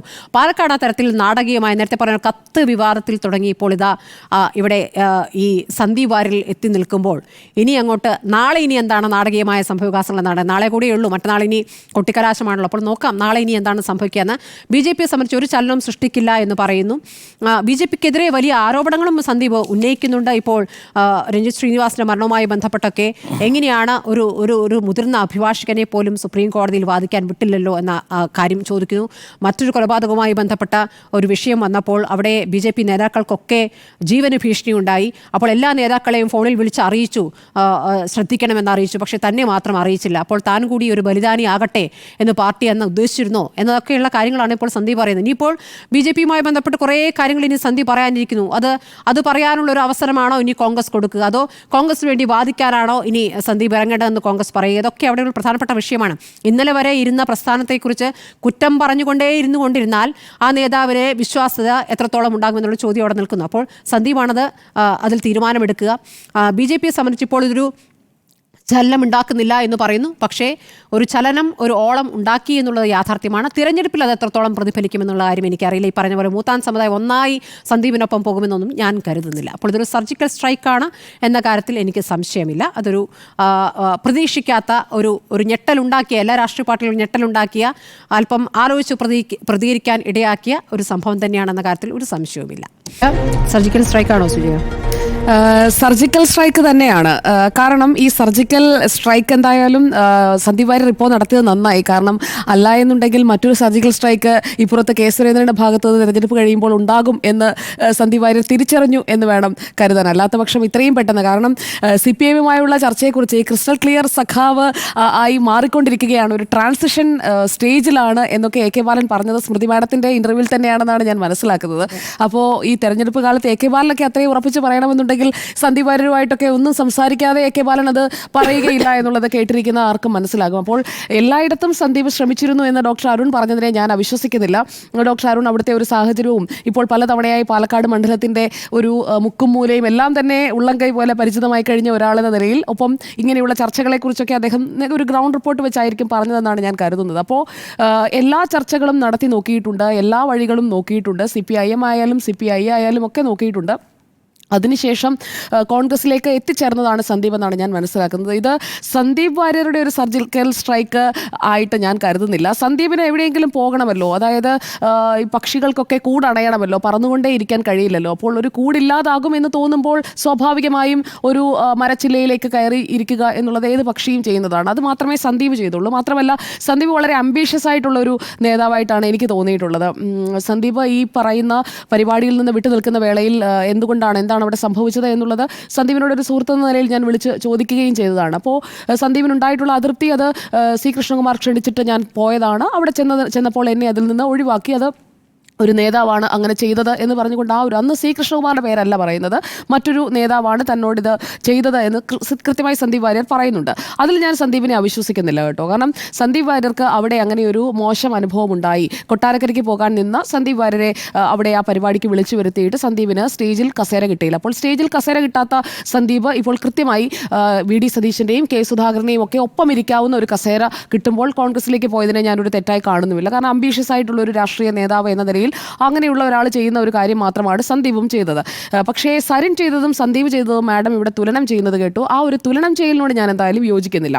കാരണം രണ്ട് സ്ഥാനാർത്ഥികൾക്ക് വേണ്ടി ഈ തെരഞ്ഞെടുപ്പിൽ, അതായത് രണ്ട് മുന്നണികൾക്ക് വേണ്ടി, ഒരിക്കലും യോജിക്കാത്ത രണ്ട് മുന്നണികൾക്ക് വേണ്ടി, രണ്ട് പ്രസ്ഥാനങ്ങൾക്ക് വേണ്ടി ഈ ഉപതെരഞ്ഞെടുപ്പ് കാലത്ത് പ്രചാരണം നടത്താൻ ഭാഗ്യം സിദ്ധിച്ച ഒരേ ഒരു രാഷ്ട്രീയ നേതാവാണ്. അതും സംസ്ഥാന നേതാക്കളുടെ ഗണത്തിൽപ്പെടുന്ന ഒരേ ഒരു രാഷ്ട്രീയ നേതാവ്, അത് സന്ദീപ് വാര്യരായിരിക്കും. അതാണ് സന്ദീപിൻ്റെ ഈ തെരഞ്ഞെടുപ്പിലെ മാസ്റ്റർ സ്ട്രോക്കായി ഞാൻ കാണുന്നത്. ഒക്ടോബർ 26 മാട്ടുമന്തയിൽ പ്രചാരണത്തിന് സി കൃഷ്ണകുമാറിൻ്റെ ഒപ്പം പോകുമ്പോൾ അവിടെ നിന്നുള്ള പ്രചാരണ ദൃശ്യങ്ങളടക്കം സ്വന്തം ഫേസ്ബുക്ക് പ്രൊഫൈലിലൂടെയൊക്കെ പ്രചരിപ്പിക്കുമ്പോൾ അപ്പോഴൊന്നും സി കൃഷ്ണകുമാർ ഒരു തൊട്ടുകൂടായ്മയോ അല്ലെങ്കിൽ സി കൃഷ്ണകുമാറിനോട് അതൃപ്തിയോ ഒന്നും സന്ദീപ് വാര്യർക്കുണ്ടായിരുന്നില്ല. ആ വേദിയിൽ സി കൃഷ്ണകുമാറിൻ്റെ ഭാര്യ ഇരിക്കുകയും സന്ദീപ് വാര്യർക്ക് ഇരിക്കാൻ കഴിയാതെ പോവുകയും ചെയ്തു എന്നതാണ് സന്ദീപിനെ പ്രകോപിപ്പിച്ചത്. അല്ല എന്നുണ്ടെങ്കിൽ അവിടെ മറ്റൊരു നേതാവുമായിട്ടുള്ള അഭിപ്രായ ഭിന്നതയാണ് ഇതിലേക്ക് കലാശിച്ചിട്ടുള്ളത്. അല്ലാതെ കെ സുരേന്ദ്രനുമായിട്ടൊന്നും സന്ദീപ് വാര്യർക്ക് അത്രയ്ക്ക് വലിയൊരു അഭിപ്രായ വ്യത്യാസം ഉണ്ടായിരുന്നതായെന്ന് ഞാൻ എന്തായാലും കരുതുന്നില്ല. അതിൻ്റെ കാരണം വയനാട്ടിൽ ഈ ചൂരൽമല മുണ്ടക്കൈ ഉരുൾപൊട്ടൽ ഉണ്ടായ വേളയിലൊക്കെ രണ്ടുപേരും അടുത്ത സുഹൃത്തുക്കളെ പോലെ ബെസ്റ്റീസ് പോകുന്നത് പോലെയാണ് നമ്മൾ കണ്ടതാണ്, അവിടെ കണ്ടതാണ്. അതുപോലെ തന്നെ തെരഞ്ഞെടുപ്പ് നടന്ന സമയത്ത് 6 മാസം മുൻപുള്ള ലോക്സഭാ തെരഞ്ഞെടുപ്പിൻ്റെ സമയത്ത് കെ സുരേന്ദ്രൻ പ്രചാരണത്തിനെ കൂടെ കൊണ്ടുപോയി വീണ്ടും സന്ദീപ് വാര്യരെ പാർട്ടിക്കുള്ളിലേക്ക്, നേരത്തെ ഇപ്പോൾ വക്താവല്ല, നേരത്തെ വക്താവ് സ്ഥാനത്ത് നിന്ന് മാറ്റിയിരുന്നു. അത് കഴിഞ്ഞ് വീണ്ടും തിരിച്ചെടുത്തിരിക്കുന്ന സംസ്ഥാന കമ്മിറ്റിയിലേക്കാണ്. അപ്പോൾ സംസ്ഥാന കമ്മിറ്റിയിൽ അംഗമായിരിക്കുന്ന സന്ദീപ് വാര്യർക്ക് തിരിച്ച് കുറച്ചുകൂടി ഉയർന്ന പദവികളിലേക്ക് കൊണ്ടുവരാനായി കെ സുരേന്ദ്രൻ ആഗ്രഹിച്ചിരുന്നു, അല്ലെങ്കിൽ ശ്രമിച്ചിരുന്നു. അതിൻ്റെ ഭാഗമായി സ്വന്തം മണ്ഡലത്തിൽ തന്നോട് മത്സരിക്കാൻ കേന്ദ്ര നേതൃത്വം ആവശ്യപ്പെട്ട മണ്ഡലത്തിൽ തന്നെ സന്ദീപിനെ കൂടെ കൊണ്ടു നടക്കുകയായിരുന്നു കെ സുരേന്ദ്രൻ. അപ്പോൾ സി കൃഷ്ണകുമാറിന് വേണ്ടി കെ സുരേന്ദ്രൻ ഒരിക്കലും തള്ളി പറഞ്ഞിട്ടുണ്ട് എന്ന് ഞാൻ കരുതുന്നില്ല. മാത്രമല്ല സി കൃഷ്ണകുമാറിനും അങ്ങനെ ഒരു രണ്ടുപേരും രണ്ട് ലെവലിൽ നിൽക്കുന്ന നേതാക്കളാണ്. സി കൃഷ്ണകുമാർ വർഷങ്ങളായി പാലക്കാട് മാത്രം കേന്ദ്രീകരിച്ച് പ്രവർത്തിക്കുന്ന നേതാവാണ്. അതേസമയം സി കൃഷ്ണകുമാർ ഒരിക്കലും സന്ദീപിന് ചാനൽ ചർച്ചകളിൽ നന്നായി സംസാരിക്കാനുള്ള കഴിവുണ്ട്. അപ്പോൾ അങ്ങനെയൊക്കെയുള്ള സന്ദീപിൻ്റെ കഴിവ് എവിടെയാണോ അവിടെയാണ് സന്ദീപിനെ ഉപയോഗിച്ചത്. അതേസമയം മുനിസിപ്പാലിറ്റി പിടിക്കാൻ, CPIM കാലാകാലങ്ങളായി ജയിക്കുന്ന വാർഡ് പിടിക്കാൻ, അങ്ങനെ അവിടെ പ്രാദേശികമായി സി കൃഷ്ണകുമാറിന് സ്ട്രെങ്ത് ഉള്ള ഏരിയയിലാണ് സി കൃഷ്ണകുമാറിനെ പാർട്ടി ഉപയോഗിച്ചത്. സന്ദീപിന് സ്ട്രെങ്ത് ഉള്ള, സന്ദീപിനെ നന്നായി സംസാരിക്കാൻ കഴിവുള്ളത് കൊണ്ട് ചാനൽ ചർച്ചകളിലടക്കം സന്ദീപിനെ വിടുന്നു, പ്രസംഗങ്ങൾ സന്ദീപ് നടത്തുന്നു. അങ്ങനെയൊക്കെ വെച്ച് നോക്കുമ്പോൾ സി കൃഷ്ണകുമാർ പറയട്ടെ, മാഡത്തിൻ്റെ എത്ര ചർച്ചയിൽ സി കൃഷ്ണകുമാർ അതിഥിയായി വന്നിട്ടുണ്ട്? സംസ്ഥാന ജനറൽ സെക്രട്ടറിയാണ്, അദ്ദേഹത്തിന് ആവശ്യപ്പെടാമല്ലോ, ഞാൻ ചർച്ചയ്ക്ക് പോകാം, സന്ദീപ് പോകേണ്ട. ചാനൽ ചർച്ചകളാണല്ലോ ഒരു നേതാവിൻ്റെ ഏറ്റവും കൂടുതൽ പോപ്പുലാരിറ്റി കൂട്ടുന്നത്. അങ്ങനെ സന്ദീപിനെ പോപ്പുലർ ആക്കിയത് ഈ പാർട്ടി തന്നെയാണ്. BJP എന്ന ഒരു പാർട്ടി കൊടുത്ത അവസരങ്ങളാണ് സന്ദീപ് വാര്യരെ പോപ്പുലർ ആക്കിയത്. അല്ലാതെ അതിനു മുൻപുള്ള ഒരു സന്ദീപ് വാര്യരെ, അല്ലെങ്കിൽ -BJP ഒരു സന്ദീപ് വാര്യരെ എത്ര കണ്ട് നിങ്ങൾക്കൊക്കെ അറിയാം എന്നൊരു ചോദ്യം നിങ്ങളിലേക്ക് ഒരു കമൻറ്റിനായി ഞാൻ വെക്കുകയാണ്. എനിക്ക് ഈ ചാനൽ ചർച്ചകളിലൂടെ തന്നെയാണ് സന്ദീപ് വാര്യരെ പരിചയം. കേരളത്തിലെ ബഹുഭൂരിപക്ഷം ആളുകൾക്കും അങ്ങനെ തന്നെയായിരിക്കും. അതുകൊണ്ട് തന്നെ സന്ദീപ് വാര്യർ ഇപ്പോൾ തള്ളിപ്പറയുന്ന പ്രസ്ഥാനം, സംഘപരിവാർ പ്രസ്ഥാനങ്ങളായാലും BJP ആയാലും അതൊക്കെ സന്ദീപിൻ്റെ കൂടെ എക്കാലവും നിന്നതാണ് എന്നത് ഒറ്റ രാത്രി കൊണ്ട്, അല്ലെങ്കിൽ ഒരു കോയമ്പത്തൂർ യാത്ര കൊണ്ടൊക്കെ സന്ദീപ് മറന്നു. അതിനു മുന്നിൽ സന്ദീപിന് കിട്ടിയ ഓഫറുകൾ എന്തൊക്കെയായാലും അംബീഷ്യസ് ആയ ഒരു പൊളിറ്റിക്കൽ ലീഡർ എന്ന നിലയിൽ സന്ദീപ് അതിനെ സ്വീകരിക്കുന്നതിനെ ഞാൻ തെറ്റ് പറയുന്നില്ല. പക്ഷേ ബലിദാനികളെ ഉപയോഗിച്ചു അങ്ങനെയൊക്കെയുള്ള പ്രചാരണങ്ങൾ നടത്തുമ്പോൾ വിശ്വസിച്ച പ്രസ്ഥാനം, കൂടെ കൊണ്ടു നടന്ന പ്രസ്ഥാനം, അതെങ്ങനെയാണ് അവർക്കുണ്ടാകുന്ന ഒരു മുറിവ് ഈ സർജിക്കൽ സ്ട്രൈക്ക് നടത്തുന്ന അതിനിടയിൽ സന്ദീപ് നടത്തിയ ഒരു വളരെ ക്രൂരമായ വിജയകരമായ ഒരു ഓപ്പറേഷനായി പോയി എന്നുള്ളതാണ് സത്യം. കാരണം വീണ് കിടന്നയിടത്ത് എന്തൊക്കെ പ്രശ്നങ്ങളിൽ പെട്ട് താഴേക്ക് വീണിട്ടുണ്ടോ അപ്പോഴൊക്കെ പുറത്തേക്ക് തള്ളിവിട്ടിട്ടൊന്നുമില്ല എന്നതുകൂടി സന്ദീപ് ഓർക്കേണ്ടതാണ്. പിന്നെ രാഷ്ട്രീയത്തിൽ ഈ സ്ഥിരമായി ശത്രുക്കളോ മിത്രങ്ങളോ ഒന്നുമില്ല. അതുകൊണ്ട് ഈ ഒരു പാർട്ടിയിൽ നിന്ന് മറ്റൊരു പാർട്ടിയിലേക്ക് സന്ദീപ് വാര്യർ പോകുന്നു, അതൊക്കെ അദ്ദേഹത്തിന്റെ വ്യക്തിപരമായ ചോയ്സാണ്. എന്നാൽ ഈ അധികാരമോഹം, സ്വാർത്ഥ താല്പര്യങ്ങൾ, അതൊക്കെ നമ്മളെ പിടികൂടുമ്പോഴാണ് ഇങ്ങനെയുള്ള മാറ്റങ്ങളിലേക്ക് പോകേണ്ടി വരിക. അല്ലാതെ ത്യാഗം സഹിച്ചും വിശ്വസിക്കുന്ന ആദർശത്തിനും പ്രസ്ഥാനത്തിനും ഒക്കെ ഒപ്പം നിൽക്കണം എന്നുണ്ടെങ്കിൽ അതിനൊക്കെ അതിൻ്റെതായ ഒരു മാനസികമായുള്ള ഒരു പക്വതയും ഒരു പരുവപ്പെടലും ഒക്കെ വേണം. ആ മാനസിക പക്വതയിൽ നിന്ന് കുറച്ച് പിന്നോക്കം പോയി എന്ന് വേണം മനസ്സിലാക്കാൻ. അതായത് ഒരു പ്രസ്ഥാനത്തിന് വേണ്ടി ജീവൻ കൊടുക്കാൻ തയ്യാറാകുന്ന അല്ലെങ്കിൽ അത്രമേൽ ആ പ്രസ്ഥാനത്തെ, ആശയത്തെ, ആദർശത്തെ ഇഷ്ടപ്പെടുന്ന മനുഷ്യർക്കൊപ്പം ഉണ്ടായിരുന്നിട്ട് അതിനെയെല്ലാം ഒരു സുപ്രഭാതത്തിൽ തള്ളിപ്പറയാൻ ഒരു കോയമ്പത്തൂർ യാത്രയ്ക്കും ചില ഓഫറുകൾക്കുമൊക്കെ സന്ദീപിനെ സ്വാധീനിക്കാൻ കഴിഞ്ഞു എന്നുള്ളത് എനിക്കിപ്പോഴും വിശ്വസിക്കാൻ കഴിയുന്നില്ല. എന്തായാലും അത്രയും സ്വയം സേവകരെയൊക്കെ വഞ്ചിച്ചുകൊണ്ടാണ് രാത്രി ഇരുട്ടി വെളുത്തപ്പോഴേക്കും ത്രിവർണ്ണ ഷാളണിഞ്ഞ് സന്ദീപ് വാര്യർ നിൽക്കുന്നത്. അതിന് മുൻപ് പറഞ്ഞതൊക്കെ ഇന്ന് നമ്മുടെ പ്രതിനിധി അല്ലമീൻ ചോദിക്കുന്നുണ്ട്. ഇന്നലെ വരെ പറഞ്ഞത് എന്തൊക്കെയാണെന്ന്. ഇന്നലെ വരെ പറഞ്ഞത് ഇപ്പോൾ ഈ സ്നേഹക്കട, RSSന്റെ വിദ്വേഷ മാർക്കറ്റിൽ സ്നേഹത്തിന്റെ കട എന്നാണ് ജോഡോ യാത്രയെപ്പറ്റി രാഹുൽ ഗാന്ധി പറഞ്ഞത്. ആ രാഹുൽ ഗാന്ധിയെക്കുറിച്ച് BJPയുടെ സംസ്ഥാന അധ്യക്ഷൻ K സുരേന്ദ്രനോ അല്ലെങ്കിൽ BJPയുടെ കേന്ദ്രമന്ത്രിമാരോ പറയുന്നതിനേക്കാൾ കടുപ്പം കൂട്ടിയൊരു ചായ എന്ന് നമ്മൾ വേണമെങ്കിൽ പറയും. അത്രയും കടുപ്പത്തിൽ ചാനൽ ചർച്ചകളിലുമൊക്കെ അതൊരിക്കലും പാർട്ടി ഇന്നത് പറയണം എന്നുള്ള വാചകം വായിൽ വെച്ച് കൊടുക്കുകയല്ല. സന്ദീപ് വാര്യർ സ്വന്തമായി പറഞ്ഞ കാര്യങ്ങൾ അതെല്ലാം ഞാൻ ആ പാർട്ടിയിലായിരുന്നപ്പോൾ പറഞ്ഞതാണ് എന്ന് പറഞ്ഞുകൊണ്ട് സ്വന്തം ഒരു മനസാക്ഷിയോട് തന്നെ തിരിഞ്ഞു ചോദിക്കേണ്ട കാര്യങ്ങളാണ് അതൊക്കെ. അന്ന് പറഞ്ഞ ഒരു കാര്യം ഞാൻ എന്തായാലും ഓർമ്മിപ്പിക്കാം. 2022 ഡിസംബർ 24 സന്ദീപ് വാര്യർ പറഞ്ഞത് ഡൽഹിയിലെ മാർക്കറ്റുകളിൽ കട നടത്തിയിരുന്ന സർദാർമാരെ തെരഞ്ഞുപിടിച്ച് കൂട്ടക്കുരുതി നടത്തിയ പാർട്ടിയാണ് കോൺഗ്രസ്. വൻമരം വീഴുമ്പോൾ ഭൂമി കുലുങ്ങുമെന്ന് പറഞ്ഞ് സിഖ് കൂട്ടക്കൊലയെ ന്യായീകരിച്ച അപ്പന്റെ മോനാണ് രാഹുൽ ഗാന്ധി. നാട്ടിലെ പെരുങ്കള്ളൻ സാന്റാക്ലോസിന്റെ മുഖം മൂടിയിട്ട് കരോൾ പാർട്ടി നടത്തുന്നത് പോലെയാണ് രാഹുൽ ഗാന്ധിയുടെ ഭാരത് ജോഡോ യാത്ര.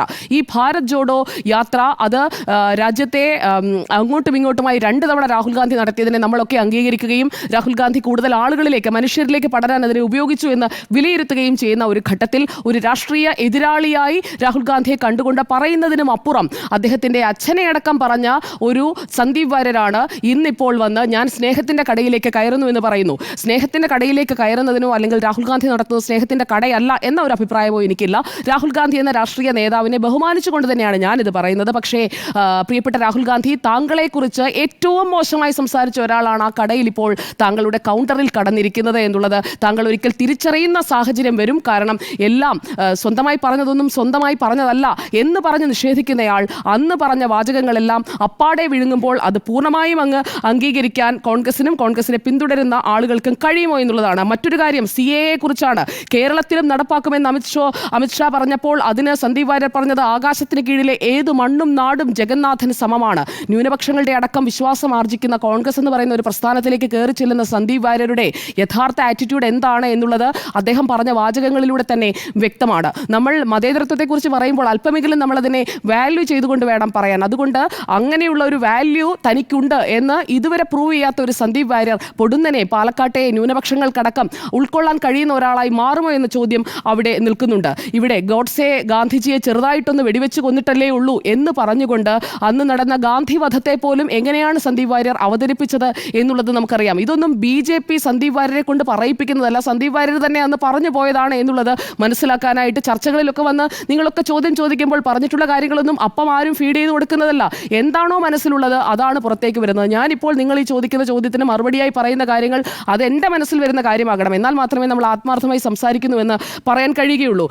ഇവിടെ ഡോക്ടർ സരിനോട് ഷാഫിയും ഷാഫി പറമ്പിലും രാഹുൽ മാങ്കൂട്ടത്തിലും ചെയ്തത് എന്താണ്? സരിൻ എന്ന് പറയുന്നത് അവർക്കൊപ്പം ഈ തെരഞ്ഞെടുപ്പ് പ്രഖ്യാപിക്കുന്ന വേള വരെ ഒന്നിച്ചുണ്ടായിരുന്നവരാണ്. അവിടെ ഒരു കല്യാണ വീട്ടിൽ വെച്ച് മുഖാമുഖം കണ്ടപ്പോൾ ഷാഫി, രാഹുൽ എന്നൊക്കെ വിളിക്കുന്ന സരിനോട് ഒന്ന് മുഖം കൊടുക്കാതെ, ഒന്ന് കൈ കൊടുക്കാതെ നിൽക്കുന്ന ഷാഫി പറമ്പിലിനും രാഹുൽ മാങ്കൂട്ടത്തിലിനും ഇവിടെ RSSനെ ഇന്ന് വരെ എന്തായാലും സന്ദീപ് വാര്യർ തള്ളി പറഞ്ഞിട്ടില്ല. ഒരുപക്ഷെ നാളെ പറയുമായിരിക്കാം. കൂടുതൽ സർജിക്കൽ സ്ട്രൈക്ക് എന്ന് മാഡം പറഞ്ഞത് അതായിരിക്കാം. പ്രസ്ഥാനത്തെ, ആദർശത്തെയൊക്കെ തള്ളി പറഞ്ഞ് മുന്നോട്ട് വളരണമെങ്കിൽ വളർന്നോളൂ. പക്ഷേ ഇവിടെ ഇതുവരെ RSSനെ തള്ളി പറഞ്ഞിട്ടില്ല. കോൺഗ്രസിന് RSSനോടുള്ള നിലപാട് എന്താണ്, രാഹുൽ ഗാന്ധിക്ക് RSSനോടുള്ള നിലപാട് എന്താണ് എന്നൊക്കെ നമുക്കറിയാം. അങ്ങനെ തള്ളി പറയാത്ത RSSനെ തള്ളി പറയാത്ത, ഇതുവരെ തള്ളി പറഞ്ഞിട്ടില്ല, തള്ളി പറയാത്ത വരെ മുറിച്ചു കളഞ്ഞു എന്ന് പറയുന്നു. എന്താ ശങ്കർ സിംഗ് വഗേല വരെ മുറിച്ചു കളഞ്ഞല്ലോ RSS. സന്ദീപ് വാര്യർ മുറിച്ചു കളഞ്ഞോ പൂർണ്ണമായി? അങ്ങനെയാ പറഞ്ഞത്. അല്ലേ ഡോക്ടർ അങ്ങനെ പറഞ്ഞില്ലേ? അതെ, പറഞ്ഞു അങ്ങനെ ചോദിച്ചു. അതെ എന്റെ ചോദ്യത്തിലാണ് അങ്ങനെ മറുപടി പറഞ്ഞത്. RSS ബന്ധം താങ്കൾ പൂർണ്ണമായും ഉപേക്ഷിക്കുകയാണോ എന്ന ചോദ്യത്തിന് ശങ്കർ സിംഗ് വഹേലെ അടക്കം ആ ബന്ധം മുറിച്ചു കളഞ്ഞല്ലോ, പിന്നെ എനിക്കെന്താണ്, ഗോൾവാൾക്കറുമായുള്ള പ്രത്യയശാസ്ത്ര ബന്ധം മുറിച്ചു കളഞ്ഞു എന്ന ചോദ്യത്തിന് അത് മുറിച്ചു കളഞ്ഞിട്ടാണല്ലോ ഞാൻ ഇങ്ങോട്ട് വന്നത് എന്നാണ് സന്ദീപ് മറുപടി പറഞ്ഞത്. പക്ഷേ അത് പറഞ്ഞത് ആ സമയത്തുള്ള അദ്ദേഹത്തിന്റെ റിയാക്ഷൻ അത് എത്രമാത്രം ആശയപരമായിട്ട് അത് മുറിച്ചു എന്ന് നമുക്കറിയില്ല. എന്തായാലും ഇവിടെ ഞാൻ പറയാൻ വന്നത് ഡോക്ടർ പി സരിനുമായി ഈ തരത്തിലുള്ള അല്ലെങ്കിൽ ആശയപരമായി ഇങ്ങനെയുള്ള ഭിന്നതകളോ ഒന്നും ഉണ്ടാകാതെ ഒരു സീറ്റിന്റെ പേരിലുള്ള തർക്കമാണ് മറുപാളയത്തിലേക്ക് സരിൻ പോയത്. പക്ഷേ സരിനെ കണ്ടാൽ ഒന്ന് ഒരു ഷേക്ക് ഹാൻഡ് കൊടുക്കാൻ പോലും കഴിയാത്ത ഷാഫി പറമ്പിലും രാഹുൽ മാങ്കൂട്ടത്തിലും അവർ ഈ കോൺഗ്രസ് പാർട്ടിയിലേക്ക് കൊണ്ടുവരുമ്പോൾ RSSനെ തള്ളിപ്പറയാത്ത ഈ സന്ദീപ് വാര്യരെ കെട്ടിപ്പുണരാൻ കാണിക്കുന്ന മനസ്സ് പാലക്കാട്ടെ ന്യൂനപക്ഷങ്ങൾ തിരിച്ചറിയും എന്ന് തന്നെയാണ് ഞാൻ മനസ്സിലാക്കുന്നത്. കാരണം അത്രയും അധികം CAA വിഷയത്തിൽ മാത്രമല്ല ന്യൂനപക്ഷങ്ങൾക്കെതിരെ പറഞ്ഞിട്ടുള്ള പല കാര്യങ്ങളുമുണ്ട്.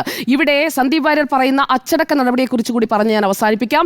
കേരളത്തിൽ ഹിന്ദുവും ക്രിസ്ത്യാനിയും മുസൽമാനും പരസ്പരം ഉപരോധം ഏർപ്പെടുത്തി ജീവിക്കാൻ സാധിക്കില്ല എന്ന ഒരു സാമൂഹ്യ മാധ്യമ പോസ്റ്റിന്റെ പേരിലാണ് അച്ചടക്ക നടപടി നേരിട്ടതെന്നാണ് സന്ദീപ് വാര്യരുടെ അവകാശവാദം. പക്ഷേ സന്ദീപ് വാര്യർക്ക് പറയാം, BJPയുടെ കേന്ദ്ര നേതൃത്വത്തിനും സംസ്ഥാന നേതൃത്വത്തിനും വ്യക്തമായി തന്നെ അറിയാം. ഇന്ന് കെ സുരേന്ദ്രൻ മാഡവുമായുള്ള ഇന്റർവ്യൂവിൽ അത് പരസ്യമായി പറഞ്ഞില്ല എന്നേ ഉള്ളൂ. പാർട്ടിക്കുള്ളിൽ പറയാത്ത പല കാര്യങ്ങളും ഉണ്ടാകും. എന്തുകൊണ്ടാണ് ഡൽഹിയിലേക്ക് അന്ന് അമിത്ഷാ കെ സുരേന്ദ്രനെ വിളിപ്പിച്ചത്? ഏത് വിഷയം നടക്കുമ്പോഴാണ് മൂകാംബികയ്ക്ക് പോയ കെ സുരേന്ദ്രൻ നേരെ ഡൽഹിക്ക് പോയി അവിടെ പ്രത്യേക യോഗത്തിൽ അറ്റൻഡ് ചെയ്യുകയും തിരിച്ചു വന്ന് അടിയന്തരമായി യോഗം ഇവിടെ വിളിച്ചു ചേർക്കുകയും സംസ്ഥാന ഭാരവാഹികളുടെ യോഗം വിളിച്ചു ചേർക്കുകയും ചെയ്യേണ്ടി വന്നത്? അതിനുശേഷം നമ്മൾ കണ്ടത് പോപ്പുലർ ഫ്രണ്ടിന്റെ നിരോധനമാണ്. അപ്പോൾ ഏത് വിഷയത്തിന്റെ പേരിലാണ് ഇവിടെ സന്ദീപ് വാര്യർ നടപടി നേരിട്ടത്? ഫേസ്ബുക്ക് പോസ്റ്റിന്റെ പേരിലല്ല എന്ന് ഉറപ്പിച്ചു പറയാൻ കഴിയുന്ന സാഹചര്യങ്ങൾ മുന്നിലുണ്ട്. അപ്പോൾ ഇതൊന്നും കൊണ്ട് ആളുകളെ പറ്റിക്കാൻ കഴിയില്ല എന്നതുകൂടി മനസ്സിലാക്കേണ്ടിയിരിക്കുന്നു. എന്തായാലും ഇപ്പോൾ ഗോളാന്തര വാർത്തയിലെ ആ സീൻ ഇപ്പോൾ നല്ല പോപ്പുലറായി ഓടുന്നുണ്ട്. അതുകൂടി പറയാൻ ഞാൻ ശങ്കരാടി പറയുന്ന ആ ഒരു ഡയലോഗ് അതിപ്പോൾ കെ സുധാകരനും VD സതീശനും ഷാഫി പറമ്പിലും നാളെ ഇപ്പോൾ KC വേണുഗോപാൽ വരുമ്പോൾ അദ്ദേഹവും പറയുമായിരിക്കാം. എല്ലാവർക്കും ഗോളാന്തര വാർത്തയിലെ ശങ്കരാടി പറയുന്നത് പോലെ ഇങ്ങനെയൊക്കെ ആയിരുന്നയാൾ ഇപ്പോൾ നല്ലവനാണ് എന്ന് പറയേണ്ടി വരുന്ന ഒരു സാഹചര്യത്തിലേക്ക് കാര്യങ്ങൾ എത്തിയിട്ടുണ്ട്. എന്തായാലും ബദലുക്ക് ബദലാണ്. സരിൻ പോയതിന് പകരം സാ പോയി, മറ്റൊരു സാ വന്നു. സരിൻ പോയതിന് സന്ദീപിനെ എത്തിച്ചുകൊണ്ട് നേരത്തെ മാഡവും അരുൺ സാറും ഒക്കെ സൂചിപ്പിച്ചതുപോലെ ആ ഗ്യാപ്പ് ഫില്ല് ചെയ്യാൻ അരുൺ സാറാണ് പറഞ്ഞത്.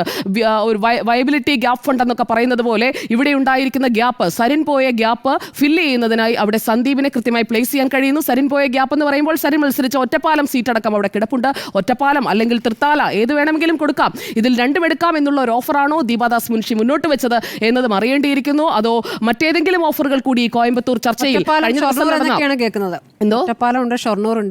എന്തായാലും ഒറ്റപ്പാലമോ തൃത്താലയോ ഏത് വേണമെങ്കിലും കൊടുക്കാം. തൃത്താലയും ഇളകി നിൽക്കുകയാണ്. അപ്പോൾ ഏത് വേണമെങ്കിലും താലത്തിൽ വെച്ച് കൊടുക്കാം എന്നുള്ള ഒരു ഓഫറാണോ കോയമ്പത്തൂർ ചർച്ചയിൽ ഷാഫി പറമ്പിലും ദീപാദാസ് മുൻഷിയും ഒക്കെ നടത്തിയത് എന്ന് കൂടി അറിയേണ്ടിയിരിക്കുന്നു. എന്തായാലും താലത്തിൽ വെച്ച് കൊടുത്ത ഓഫറിന് വേണ്ടി ആദർശത്തെയും വിശ്വസിച്ച പ്രസ്ഥാനത്തെയും RSSനെയും ഒക്കെ മാതൃസംഘടനയെ വരെ തള്ളി പറയുന്നവർക്ക് കാലം കൊടുക്കുന്ന വില എന്താണ് എന്നുള്ളത് നമുക്ക് കാത്തിരിക്കാം. എന്തായാലും ഒരു കാര്യം ഞാൻ ഉറപ്പിച്ച് പറയാം, അത് സന്ദീപ് വാര്യരോടും എല്ലാവരോടുമായിട്ടാണ്. എന്തായാലും നേതാക്കളെ കണ്ടിട്ടൊന്നുമല്ല സംഘപരിവാർ പ്രസ്ഥാനങ്ങളോ അല്ലെങ്കിൽ BJPയോ വളർന്നിട്ടുള്ളത്. അത് നേതാക്കളെക്കാൾ ആദർശത്തിന് കരുത്തുണ്ട് എന്ന് മനസ്സിലാക്കിക്കൊണ്ട് തന്നെയാണ്. അതില്ലാത്തവർ പോകും, ഉള്ളവർ നിൽക്കും. പിന്നെ ഇന്നലകളിൽ ആരുണ്ടായിരുന്നു എന്നുള്ളതല്ല, ഇന്ന് ആരുണ്ട് നാളെ ആര് വരും, നേതാക്കളല്ല വലുതെന്ന് നേതാക്കളല്ല ആദർശമാണ് ഓർമ്മിപ്പിച്ചിട്ടുള്ളതാണ്. ആദർശമാണ് കരുത്ത്. അത് നരേന്ദ്രമോദിക്ക് മാത്രമല്ല, താഴേക്കുള്ള ഏറ്റവും താഴെ നിൽക്കുന്ന ഒരു സാധാരണക്കാരനായ വ്യക്തിക്ക് പോലും ഒരേ രീതിയിലുള്ള പ്രാധാന്യമാണ്. എന്തായാലും ന്യൂനപക്ഷങ്ങളെ ചേർത്ത് നിർത്തുന്ന കോൺഗ്രസിന് അവരെ വേട്ടയാടിയ നാവിനെ ആദരിക്കാൻ കഴിയുന്നു എന്നുള്ളതാണ് പാലക്കാട്ട് ചർച്ചയാകാൻ പോകുന്നത്. നാളെ പാണക്കാട്ടേക്ക് പോവുകയാണ് സന്ദീപ് വാര്യർ. അപ്പോൾ ഒരു കാര്യം കൂടി ഞാൻ പറയാം. ഇക്കഴിഞ്ഞ ഒക്ടോബർ 26 കഴിഞ്ഞ വർഷം ഒക്ടോബർ 26 ലീഗിനെ കുറിച്ച് സന്ദീപ് വാര്യർ പറഞ്ഞത് ഇസ്രായേൽ വിരോധമൊക്കെ വെറും നാട്യം മാത്രമാണ്. ഒരു കൈകൊണ്ട് പലസ്തീനും മറു കൈകൊണ്ട് ഇസ്രായേലിനെയും താങ്ങുന്നതാണ് ലീഗിന്റെ. അപ്പോൾ ലീഗിനെ കുറിച്ചൊക്കെ അങ്ങനെയാണ് സന്ദീപ് വാര്യരുടെ വിലയിരുത്തൽ എന്നുള്ളത് പാണക്കാട് തങ്ങളൊക്കെ ഒന്ന് ഓർത്തിരിക്കട്ടെ എന്ന് വെച്ച് ഞാനത് ഇവിടെ കൂട്ടിച്ചേർക്കുന്നതേ ഉള്ളൂ. പിന്നെ BJP അറിഞ്ഞില്ല സർജിക്കൽ സ്ട്രൈക്കാണ് എന്ന് പറഞ്ഞെങ്കിൽ അത് ഇന്നലെ അറിഞ്ഞു എന്നുള്ളതാണ് അവിടെ നിന്ന് വിശ്വസനീയ കേന്ദ്രങ്ങളിൽ നിന്ന് കിട്ടുന്ന വിവരം. എന്തായാലും കോട്ടയ്ക്കലിലല്ല കുതിരവട്ടത്താണ് ചികിത്സ നൽകേണ്ടത് എന്ന് രാഹുൽ ഗാന്ധിയെക്കുറിച്ച് പറഞ്ഞതൊക്കെ സന്ദീപ് വാര്യർ ഇനി തിരുത്തുമോ അതോ ഇനി BJP ആയതുകൊണ്ട് പറഞ്ഞതാണ്, കോൺഗ്രസ് ആകുമ്പോഴേക്കും ആ ചികിത്സയെക്കുറിച്ചൊന്നും പറയേണ്ടതില്ല എന്നതാണോ എന്നതും കൂടി അറിയേണ്ടിയിരിക്കുന്നു. കെ മുരളീധരന്റെ പാട്ട് എല്ലാവരും ആസ്വദിച്ച് കാണും എന്നാണ് ഞാൻ കരുതുന്നത്. കെ മുരളീധരന്റെ ആ പാട്ടും ഇന്നിപ്പോൾ ട്രെൻഡിംഗ് ആണ്. പകൽവാഴും പെരുമാളിൻ രാജ്യഭാരം വെറും 15 നാഴിക മാത്രം. ചോദിച്ചിരുന്നു. അതെ, അപ്പോൾ എന്തായാലും അത് പിണറായി വിജയനുള്ളതല്ല, അത് കോൺഗ്രസിനുള്ളിൽ തന്നെയുള്ള ഈ ഞാൻ എന്ന ഭാവത്തെക്കുറിച്ച് ഷാനിബൊക്കെ വളരെ വൃത്തിയായി തന്നെ പറഞ്ഞിട്ടുണ്ട്. എന്തായാലും മുരളിയേട്ടൻ ഇന്ന് പൊളിച്ചു. അപ്പോൾ സർജിക്കൽ സ്ട്രൈക്കോ എന്നതായിരുന്നു നമ്മുടെ ചോദ്യം. ഒരു കാര്യം കൂടി, ഡോക്ടർ അരുൺ, ഒറ്റ കാര്യം, ഈ പാലക്കാട് തിരഞ്ഞെടുപ്പ് പോലെ നാടകീയമായ ഒരു ദൃശ്യങ്ങൾ അല്ലെങ്കിൽ നാടകീയമായ ചുവടുമാറ്റം നമ്മൾ ഈ അടുത്ത കാലത്തൊന്നും ഒരു തെരഞ്ഞെടുപ്പിലും കേരളത്തിൽ കണ്ടിട്ടില്ല എന്നാണ് ഞാൻ തോന്നുന്നത്. ഇന്നലെ വരെ പറഞ്ഞതിൽ നിന്നും പിറ്റേ ദിവസം മാറ്റം വരുന്ന ഒരു രീതി അല്ലേ, അത് എല്ലാ പാർട്ടികളും കാണുന്നു. തീർച്ചയായിട്ടും അത് സംഭവിച്ചിട്ടുള്ള ഒരു ഉത്തരേന്ത്യൻ മോഡൽ പൊളിറ്റിക്സിൻ്റെ ഒരു പ്രതിഫലനമാണ് നമ്മൾ പാലക്കാട് കണ്ടുകൊണ്ടിരിക്കുന്നത്. അവിടെയാണല്ലോ ഇത്തരം വിഷയങ്ങളൊക്കെ ചർച്ചയാവുന്നതും കൂടുമാറ്റം ഉണ്ടാവുന്നതും ചാക്കിട്ട് പിടിക്കുന്നതും ഒക്കെ. പക്ഷേ ഇവിടെ ഒരു കാര്യം എന്താണെന്ന് വെച്ച് കഴിഞ്ഞാൽ, ഈ സന്ദീപ് വാര്യർ, ഞാനുമായി സംസാരിച്ച സമയത്ത് സന്ദീപ് വാര്യർ പറഞ്ഞത് എൻ്റെ ഉള്ളിൽ വൈവിധ്യങ്ങളെ അക്സെപ്റ്റ് ചെയ്യുന്നൊരു മനസ്സുണ്ടായിരുന്നു, യാത്ര ചെയ്യുന്ന ഒരു മനസ്സുണ്ടായിരുന്നു എന്നൊക്കെയാണ് അദ്ദേഹം പറഞ്ഞത്. കഴിഞ്ഞ തവണ ഒരു ചർച്ച നടക്കുന്ന സമയത്ത് അദ്ദേഹം പറഞ്ഞിരുന്നു, ഓണത്തിന് താങ്കൾ മഹാബലിക്കൊപ്പമാണോ വാമനനോടൊപ്പമാണോ എന്ന് ചോദിച്ചപ്പോൾ അദ്ദേഹം പറഞ്ഞ മറുപടി, അത്തരം ചോദ്യങ്ങൾ അനുവദിക്കുന്നതാണ് ഇന്ത്യയുടെ സംസ്കാരം എന്നുള്ളതാണ്. അത് യഥാർത്ഥത്തിൽ കോൺഗ്രസ് മുറുകെ പിടിക്കുന്ന ഒരു സംസ്കാരമാണ്. പക്ഷേ അതൊക്കെ അദ്ദേഹം ആ രീതിയിൽ പറഞ്ഞതാണോ എന്ന് എനിക്കറിയില്ല.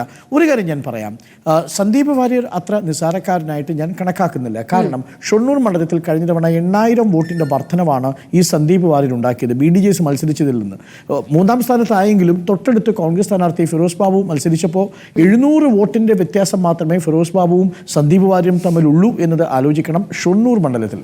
പക്ഷേ ഇനിയുള്ളൊരു പ്രശ്നം എന്ന് പറയുന്നത് കോൺഗ്രസിൻ്റെ ഒരു പ്രത്യയശാസ്ത്രത്തിലേക്ക്, കോൺഗ്രസിൻ്റെ ഭാഷയിലേക്ക്, അതാണല്ലോ ഇന്നറിയാതെ പാകിസ്ഥാനിൽ ഒരു സ്ലിപ്പ് ഓഫ് ടങ് വന്നത്, ആ ഭാഷയിലേക്ക് സന്ദീപ് വാര്യർ എങ്ങനെയാണ് പരുവപ്പെടുക എന്നുള്ളതാണ് ഒരു പ്രധാനപ്പെട്ട ചോദ്യം. ഇപ്പോൾ മെഹുവഷിയെക്കുറിച്ച് നമ്മൾ കേട്ടിട്ടുണ്ട്. ഞാൻ എന്തുകൊണ്ടൊരു ഹിന്ദുവായില്ല എന്നൊരു പുസ്തകം അദ്ദേഹം എഴുതുന്നത് ആ RSSൻ്റെ ട്രെയിനിങ്ങിൽ നിന്ന് അദ്ദേഹം മുക്തനാവാൻ വേണ്ടി എടുത്തത് എത്ര തീവ്രമായ അനുഭവങ്ങളാണ് എന്ന് അദ്ദേഹം ആ പുസ്തകത്തിൽ പറയുന്നുണ്ട്.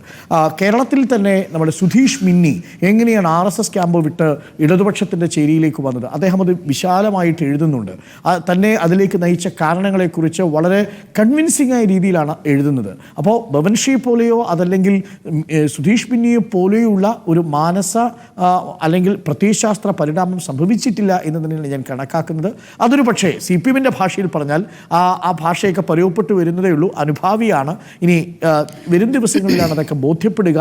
നമുക്ക് കാത്തിരുന്ന് കാണാം. ഞാൻ എന്തായാലും സന്ദീപ് വാര്യരെ എഴുതിത്തള്ളാൻ തയ്യാറല്ല. കാരണം അദ്ദേഹത്തിന്റെ ടെലിവിഷൻ ഒറ്റ കാര്യം ചോദിച്ചോട്ടെ, മൂത്താൻതറയിൽ ആണല്ലോ അദ്ദേഹം അമ്മ വഴി ബന്ധം ഉണ്ട്, അല്ലെങ്കിൽ മൂത്താൻതറയിൽ താൻ ഒരു വലിയ ശക്തിയാണ് എന്നതൊക്കെയാണല്ലോ കോൺഗ്രസിന് കൊടുക്കുന്ന പ്രോമിസ്. എന്തായിരിക്കും മൂത്താൻതറയിലെ സന്ദീപ് വാര്യരുടെ ഒരു ശക്തി? അത് കോൺഗ്രസിന് എത്രത്തോളം വോട്ട് ഉയർത്തും? അബ്സല്യൂട്ട്ലി സീറോ ആയിരിക്കും. മൂത്താന്തറയിൽ കാര്യമായ സ്വാധീനമുണ്ടാക്കാൻ അദ്ദേഹത്തിന് കഴിയില്ലെന്ന് മാത്രവുമല്ല, മൂത്താന്തറയിൽ വോട്ട് ചെയ്യേണ്ടതില്ല എന്ന് തീരുമാനിച്ചിരുന്ന ഒരു വിഭാഗം കൂടി ഇന്നിപ്പോൾ BJPക്ക് അനുകൂലമായി വോട്ട് ചെയ്യാൻ ഇറങ്ങുന്നു എന്നാണ് ഞാൻ മനസ്സിലാക്കിയത്. മൂത്താന്തറയിൽ ഒരു കൺസോളിഡേഷൻ, മൂത്താൻ സമുദായത്തിൻ്റെ ഒരു കൺസോളിഡേഷൻ സംഭവിച്ചിട്ടുണ്ട്. അത് BJPക്കാണ് തീർച്ചയായിട്ടും ഗുണം ചെയ്യുക. അത് നമ്മൾ പറഞ്ഞു തന്നെ പോകണം. അത് ഇക്കാര്യത്തിൽ BJP ഇതിനൊരു പ്രസ്റ്റീജ് ഫൈറ്റായിട്ട് എടുത്തിട്ടുണ്ട് എന്നുള്ളതാണ്. കാര്യം അവർക്ക് ഒരിക്കലും അംഗീകരിക്കാൻ പറ്റാത്ത ഒന്നാണ് കോൺഗ്രസ് ക്യാമ്പിലേക്ക് പോവുക. ഈവൻ CPM ക്യാമ്പിലേക്ക് പോയിരുന്നെങ്കിൽ പോലും BJP കരുതിയിരുന്നതാണ്. പക്ഷേ കോൺഗ്രസിലേക്ക് പോകുന്നത് അവരെ സംബന്ധിച്ചിടത്തോളം അത് അക്സെപ്റ്റ് ചെയ്യാൻ പറ്റാത്ത ഒന്നാണ്. ദേശീയ തലത്തിൽ പോലും അത് കേരളത്തിലുള്ള സംസ്ഥാന നേതാക്കളുടെ പിടിപ്പുകേടായിട്ട് വ്യാഖ്യാനിക്കപ്പെടുന്ന ഒരു സാഹചര്യമുണ്ട്. അതുകൊണ്ട് തന്നെ വളരെ ഒരു പ്രതികാര ബുദ്ധി, ഒരു പൊളിറ്റിക്കൽ ഫൈറ്റ് ആ അർത്ഥത്തിൽ ഒരു ഉണർവ് ഏകിയിട്ടുണ്ട്. എന്നോട് യുവമോർച്ച പ്രവർത്തകർ ഇന്ന് അടുത്തു വന്ന് പറഞ്ഞത് ഇനി ഈ മത്സരം ഞങ്ങൾ വിട്ടുകൊടുക്കാൻ തയ്യാറല്ല എന്നാണ്. അങ്ങനെ ഒരു ആവേശം മൂത്താന്തറയിലുണ്ട്. പക്ഷേ അത് എങ്ങനെ വോട്ടായിട്ട് മാറുമെന്ന് എനിക്കറിയില്ല. കാരണം ഇപ്പോഴും ട്രെൻഡ്സ് നമുക്കറിയാമല്ലോ. ആ രീതിയിൽ വരാൻ ഇനി സമയങ്ങളെടുക്കും, പക്ഷേ ദിവസങ്ങളില്ല. ഇനി ഒരൊറ്റ ദിവസം മാത്രമേ ബാക്കിയുള്ളൂ. ഞാൻ മനസ്സിലാക്കുന്നത് ഒരു കൗൺസിലർ കൂടി നിലവിൽ ആടി നിൽപ്പുണ്ട്. സായിൽ തന്നെ തുടങ്ങുന്നൊരു കൗൺസിലറാണ് എന്നാണ് ഞാൻ മനസ്സിലാക്കുന്നത്. പക്ഷേ ആ കൗൺസിലർ നാളെ പോകുമ്പോൾ പക്ഷേ ആ കൗൺസിലറിന് വലിയ ഇമ്പാക്റ്റ് ഒന്നും ഉണ്ടാക്കാൻ പറ്റുന്ന ഒരു കൗൺസിലർ അല്ല. പക്ഷേ നാളത്തെ ദിവസം കൂടി ഒരു കൗൺസിലർ അടർത്തിയെടുത്താൽ നാളത്തെയും വാർത്താ പ്രാധാന്യം ആ വിഷയത്തിനാണ് വരിക.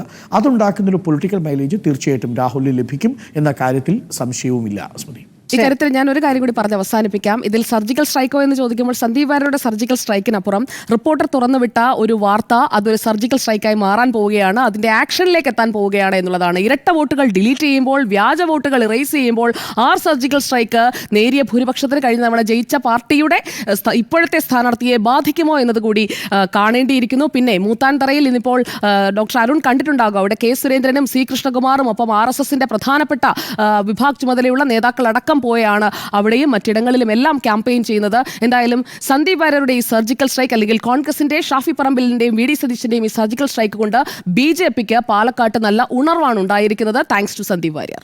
ശരി, സർജിക്കൽ സ്ട്രൈക്കോ എന്നതായിരുന്നു നമ്മുടെ ചോദ്യം. 3 പേരും യെസ് എന്നാണ് അഭിപ്രായപ്പെട്ടിരിക്കുന്നത്.